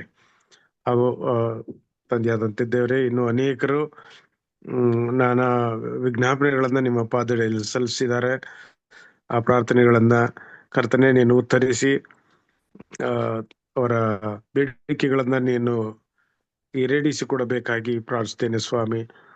ಒಂದು ಪಕ್ಷ ನಾವು ಹೇಳಲು ಮರೆತಿರಬಹುದು ಕರ್ತ, ಆದರೆ ನೀನು ಎಲ್ಲವನ್ನು ನೆನಪಿಗೆ ತಂದುಕೊಂಡು ನಿನ್ನ ಜ್ಞಾಪಕದ ಪುಸ್ತಕದಲ್ಲಿ ಸ್ವಾಮಿ ಅವರುಗಳನ್ನ ಬರೆದಿಟ್ಟು ಕರ್ತನೆ ಅವ್ರ ಯಾವುದೇ ಕೊರತೆಗಳಿಗೆ ಕಡಿಮೆ ಆಗದಂತೆ ಅವರನ್ನ ನೀನು ಇದುವರೆಗೂ ಸಂರಕ್ಷಿಸದ ರೀತಿಯಲ್ಲಿಯೇ ಇನ್ನು ಮುಂದೆಯೂ ಕೂಡ ಸ್ವಾಮಿ ನೀವು ಸಂರಕ್ಷಿಸಬೇಕಾಗಿ ಪ್ರಾರ್ಥಿಸ್ತೇನೆ. ಹಾಗೂ ಅನೇಕರಿಗೆ ಆರೋಗ್ಯದ ಸ್ಥಿತಿಗಳು ಕುಂದಿ ಹೋಗಿದೆ. ಸಹೋದರ ಜಾನ್ ಡೇವಿಡ್ ಅವ್ರಿಗಾಗಿ ಪ್ರಾರ್ಥನೆ ಸ್ವಾಮಿ. ಆತನನ್ನು ಕೂಡ ಆಶೀರ್ವಾದ ಮಾಡು, ಅವ್ರಿಗಿರ್ತಕ್ಕಂಥ ಸಮಸ್ಯೆಗಳಿಂದ ದೂರ ಮಾಡು. ಹಾಗೂ ಯಾರ್ಯಾರು ಯಾವ್ಯಾವ ಕಷ್ಟಗಳನ್ನ ಅನುಭವಿಸ್ತಿದ್ದಾರೆ ನನಗೆ ಗೊತ್ತಿಲ್ಲ ದೇವ್ರೆ, ಆದ್ರೆ ಅವರ ಕಷ್ಟಗಳನ್ನ ನೀನು ಹೋಗಲಾಡಿಸು. ಕುಟುಂಬಗಳಲ್ಲಿ ಶಾಂತಿ, ಸಮಾಧಾನ, ನೆಮ್ಮದಿ, ಆರೋಗ್ಯ, ಆಯುಷ್ಯಗಳನ್ನು ಕೊಟ್ಟು ಅವ್ರನ್ನ ಸಂರಕ್ಷಿಸಬೇಕಾಗಿ ಪ್ರಾರ್ಥಿಸ್ತೇನೆ ತಂದೆಯೇ. ಹಾಗೂ ಮಕ್ಕಳ ವಿದ್ಯಾಭ್ಯಾಸಗಳಿಗಾಗಿ ಪ್ರಾರ್ಥಿಸ್ರಿ. ಕೇಳಿರ್ತಕ್ಕಂಥವ್ರಿಗ ಪ್ರಾರ್ಥಿಸ್ತೇವೆ ಸ್ವಾಮಿ. ಮಕ್ಕಳು ಮೊಮ್ಮಕ್ಕಳುಗಳನ್ನ ಕಾಣ್ತಕ್ಕಂಥ ಭಾಗ್ಯಗಳನ್ನ ನೀವು ಅನುಕೂಲ ಮಾಡಿದ್ದೀರಿ.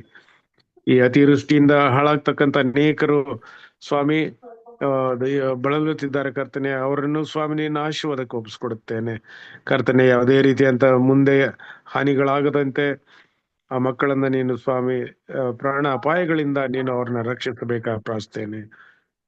ಹಾಗೂ ಇಸ್ರೇಲ್ ದೇಶದಲ್ಲಿ ಸ್ವಾಮಿ ಉದ್ಭವಿಸಿಕೊಂಡಿರ್ತಕ್ಕಂಥ 2 ವರ್ಷದ ಯುದ್ಧಕ್ಕಾಗಿ ನಾವು ಪ್ರಾರ್ಥಿಸುವಂತವರಾಗಿದೆ ಸ್ವಾಮಿ. ಅಲ್ಲಿ ಗಾಜಾ ಪಟ್ಟಿನಲ್ಲಿ ನಡೀತಕ್ಕಂಥ ಈ ಒಂದು ಯುದ್ಧದ ಸಮಸ್ಯೆಯನ್ನ ನೀವು ಬಲ್ಲರಾಗಿದ್ದೀರಿ. ಅವರು ಆಡಳಿತವನ್ನ ಸ್ವಾಮಿ ಸ್ವಚ್ಛವಾದಂತ ಆಡಳಿತವನ್ನ ಅವರು ಹದಗೆಡಿಸುವಂತವರಾಗಿದ್ದಾರೆ ಸ್ವಾಮಿ. ಮುಸಲ್ಮಾನ್ ಉಗ್ರವಾದಿಗಳು ಅನ್ನ ತಡೆಗಟ್ಟುವಂತವರಾಗಿದ್ದಾರೆ. ಅದಕ್ಕೋಸ್ಕರವಾಗಿ ನಿನ್ನ ಕೃಪೆ, ನಿನ್ನನ್ನು ನಂಬಿಕೊಂಡಿರ್ತಕ್ಕಂಥ ಈ ಯಹೂದಿ ಜನಾಂಗದವರ ಮೇಲೆ ನಿನ್ನ ಕೃಪೆ ಇರಲಿ ಸ್ವಾಮಿ. ಅವ್ರಿಗೆ ಕೊಟ್ಟಿರ್ತಕ್ಕಂಥ ಜ್ಞಾನ ಸಂಪನ್ಮೂಲಗಳಿಗಾಗಿ ನಾವು ನಿನಗೆ ಸ್ತೋತ್ರಗಳನ್ನು ಅರ್ಪಿಸ್ತೇವೆ ಕರ್ತನೆ. ಅವ್ರನ್ನ ಯಾವತ್ತಿದ್ರು ಕೂಡ ನೀನು ರಕ್ಷಿಸುವ ದೇವರಾಗಿದ್ದೀರಿ. ಅವರು ನಿನಗೆ ತಪ್ಪು ಮಾಡಿದ್ದಾಗಿಯೋ, ನಿಮಗೆ ವಿರುದ್ಧವಾಗಿ ಇದ್ದಾಗಿಯೋ, ನಿಮ್ಮ ಮುದ್ದು ಮಗನಾದಂತ ಯೇಸು ಕ್ರಿಸ್ತನನ್ನ ಶಿಲುಬೆಗೆ ಏರಿಸಲಿಕ್ಕೆ ಸ್ವಾಮಿ ಅವರು ಕರ್ತರಾದರು ಆದಾಗ್ಯೂ ನೀವು ಅವ್ರನ್ನ ಬಿಟ್ಟಿಲ್ಲ. ಅವ್ರನ್ನ ಆಶೀರ್ವದಿಸಿ ನಿನ್ನ ವಾಕ್ಯಗಳು ತಿಳಿಸಿವೆ ಸ್ವಾಮಿ. ಒಂದು ಪಕ್ಷ ನೀನು ವಾಗ್ದಾನ ಮಾಡುವಂತದ್ದನ್ನ ನೀನು ಎಂದಿಗೂ ಹಿಂಪಡೆಯುವುದಿಲ್ಲ ಸ್ವಾಮಿ. ಅದನ್ನು ನೀನು ಖಂಡಿತವಾಗ್ಲೂ ಅವ್ರನ್ನ ಆಶೀರ್ವದಿಸುವಂತವರಾಗಿದ್ದೀರಿ.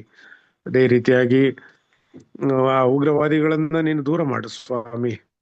ಉಗ್ರರು ತಮ್ಮ ಬಂದೂಕುಗಳನ್ನ ಬಿಟ್ಟು, ತಮ್ಮ ಶಸ್ತ್ರಾಸ್ತ್ರಗಳನ್ನ ಬಿಟ್ಟು ಸ್ವಾಮಿ ಈ ದೇವ ಜನರ ಒಟ್ಟಿಗೆ ಅವರು ಬೆಳಿಲಿಕ್ಕಾಗುತ್ತೆ. ನೀನು ತಾನೇ ಸಹಾಯ ಮಾಡು. ಪ್ರೀತಿ, ಅನ್ಯೋನ್ಯತೆ, ಐಕ್ಯತೆಯಿಂದ ಹಾಗೂ ತೃಪ್ತಿ ಎಂಬಂಥದ್ರಲ್ಲಿ ಸ್ವಾಮಿ ಇವತ್ತು ಆ ದೇಶವನ್ನ ನಾವು ಆ ಪ್ರಾಂತ್ಯವನ್ನ ನಾವು ಪಡ್ಕೊಳ್ಬೇಕು, ಈ ಪ್ರಾಂತ್ಯವನ್ನ ಪಡ್ಕೊಳ್ಬೇಕು ಎಂಬಂತ ಆಸೆಗಳಿಂದ ಅನೇಕ ಯುದ್ಧಗಳನ್ನ ಇವತ್ತು ಹೂಡಿಕೊಂಡಿರ್ತಕ್ಕಂಥ ಅನೇಕ ಪ್ರಾಂತ್ಯಗಳಿವೆ ಸ್ವಾಮಿ. ಯುಕ್ರೇನ್, ರಷ್ಯಾ, ಮಧ್ಯದಲ್ಲಿ ಕಂಬೋಡಿಯಾ ಹಾಗೂ ಥೈಲ್ಯಾಂಡ್ ನಲ್ಲಿ ನಡೀತಕ್ಕಂಥ ಒಂದು ವಿಚಾರದ ಬಗ್ಗೆಯೂ, ಹಾಗೂ ಅನೇಕ ಭಾಗಗಳಲ್ಲಿ ಮಯನ್ಮಾರ್ನಲ್ಲಿ ಆಗ್ತಕ್ಕಂಥ ಹಿಂಸೆ ಕರ್ತನೆ ಎಲ್ಲವಕ್ಕೂ ನೀನು ಹಸ್ತಕೊಡ್ತೇವೆ. ಕಾಂಗೋ ದೇಶದಲ್ಲಿ ಇರ್ತಕ್ಕಂಥದ್ದಕ್ಕಾಗಿ ಪ್ರಾರ್ಥಿಸ್ತೇವೆ. ಕಾಂಗೋದಲ್ಲಿ ಉಗ್ರವಾದಿಗಳು ಸ್ವಾಮಿ ಬೀದಿಗಿಳಿದು ಅನೇಕರನ್ನ ಹತ್ಯೆ ಮಾಡತಕ್ಕಂಥವ್ರಾಗಿದ್ದಾರೆ ಸ್ವಾಮಿ. ಅಪ್ಪ ತಂದೆಯಾದ ದೇವರೇ, ನಿನ್ನ ವಿಶೇಷ ಕೃಪಾಶೀರ್ವಾದಗಳು ಎಲ್ಲ ಜನಾಂಗದವರ ಮೇಲೆ ಇರ್ಲಿ ಕರ್ತನೆ. ಎಲ್ಲರೂ ಸಮೃದ್ಧಿಯಿಂದ, ಸಂತೋಷದಿಂದ ನಿಮ್ಮನ್ನ ನೆನೆಸಿಕೊಂಡು ಜೀವಿಸುವ ಹಾಗೆ, ನಿಮ್ಮಲ್ಲಿ ಜಯವನ್ನ ಹೊಂದಿಕೊಂಡು ನಾವು ಜೀವಿಸ್ಲಿಕ್ಕಾಗುತ್ತೆ ನಮ್ಮನ್ನ ಬಲಪಡಿಸಿರೋದು ನಾವು ಪ್ರಾರ್ಥಿಸ್ತೇವೆ.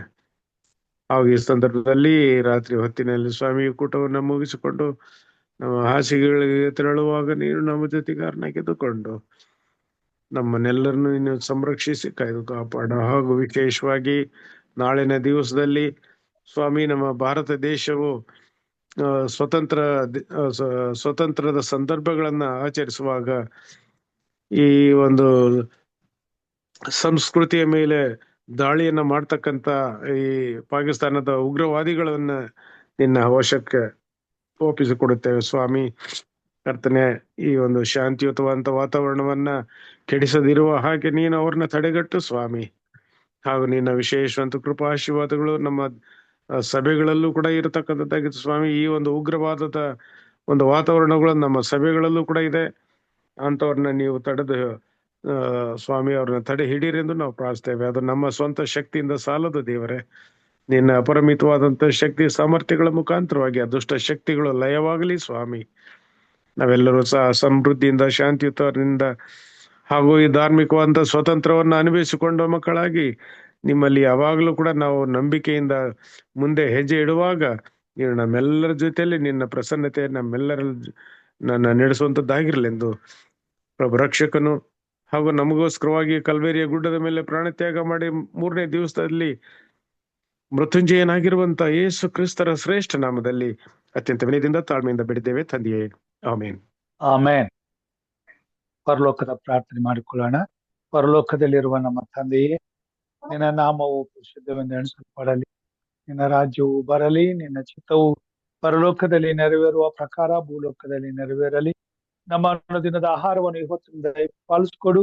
ನಮಗೆ ತಪ್ಪು ಮಾಡಿದವರನ್ನು ನಾವು ಕ್ಷಮಿಸಿದಂತೆ ನಮ್ಮ ತಪ್ಪುಗಳನ್ನು ಕ್ಷಮಿಸು. ನಮ್ಮ ಅನುಶೋಧನೆಯೊಳಗೆ ಸೇರಿಸದೆ ಕೇಡಿನಿಂದ ತಪ್ಪಿಸು. ಯಾಕೆಂದರೆ ರಾಜ್ಯವು, ಬಲವು, ಮಹಿಮೆಯು ಸದಾಕಾಲ ನಿನ್ನದೇ ಸ್ವಾಮಿ. ಆಮೇನ್.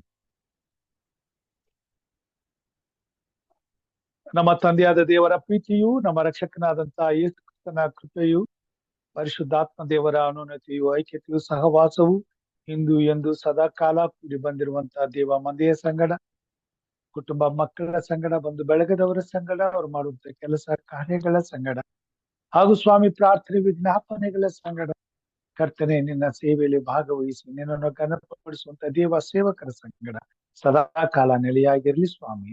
ಆಮೇನ್.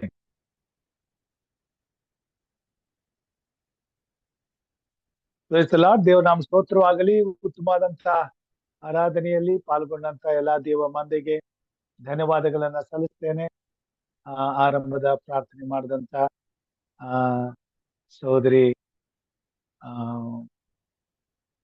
ರೇಸಿ ಅವರಿಗೆ ಮತ್ತು ವಿಶೇಷ ಗೀತೆಯನ್ನು ಹಾಡಿದಂತ ಸಹೋದರಿ ವರಲಕ್ಷ್ಮಿ ಅವರ ಕುಟುಂಬಕ್ಕೆ, ಸಂದೇಶವನ್ನು ತಂದ ಪಾಠಗಳನ್ನು ಹಂಚಿಕೊಟ್ಟಂತ ವಿಲ್ಸನ್ ಎಲಿಯಸ್ ಅವರಿಗೆ ಹಾಗೂ ಪ್ರಾರ್ಥನೆ ಮಾಡಿದಂತ ಪಾಸ್ಟರ್ ಸಾಲಮನ್ ಅವರಿಗೆ ವಂದನೆಗಳನ್ನ ಸಲ್ಲಿಸ್ತೇನೆ.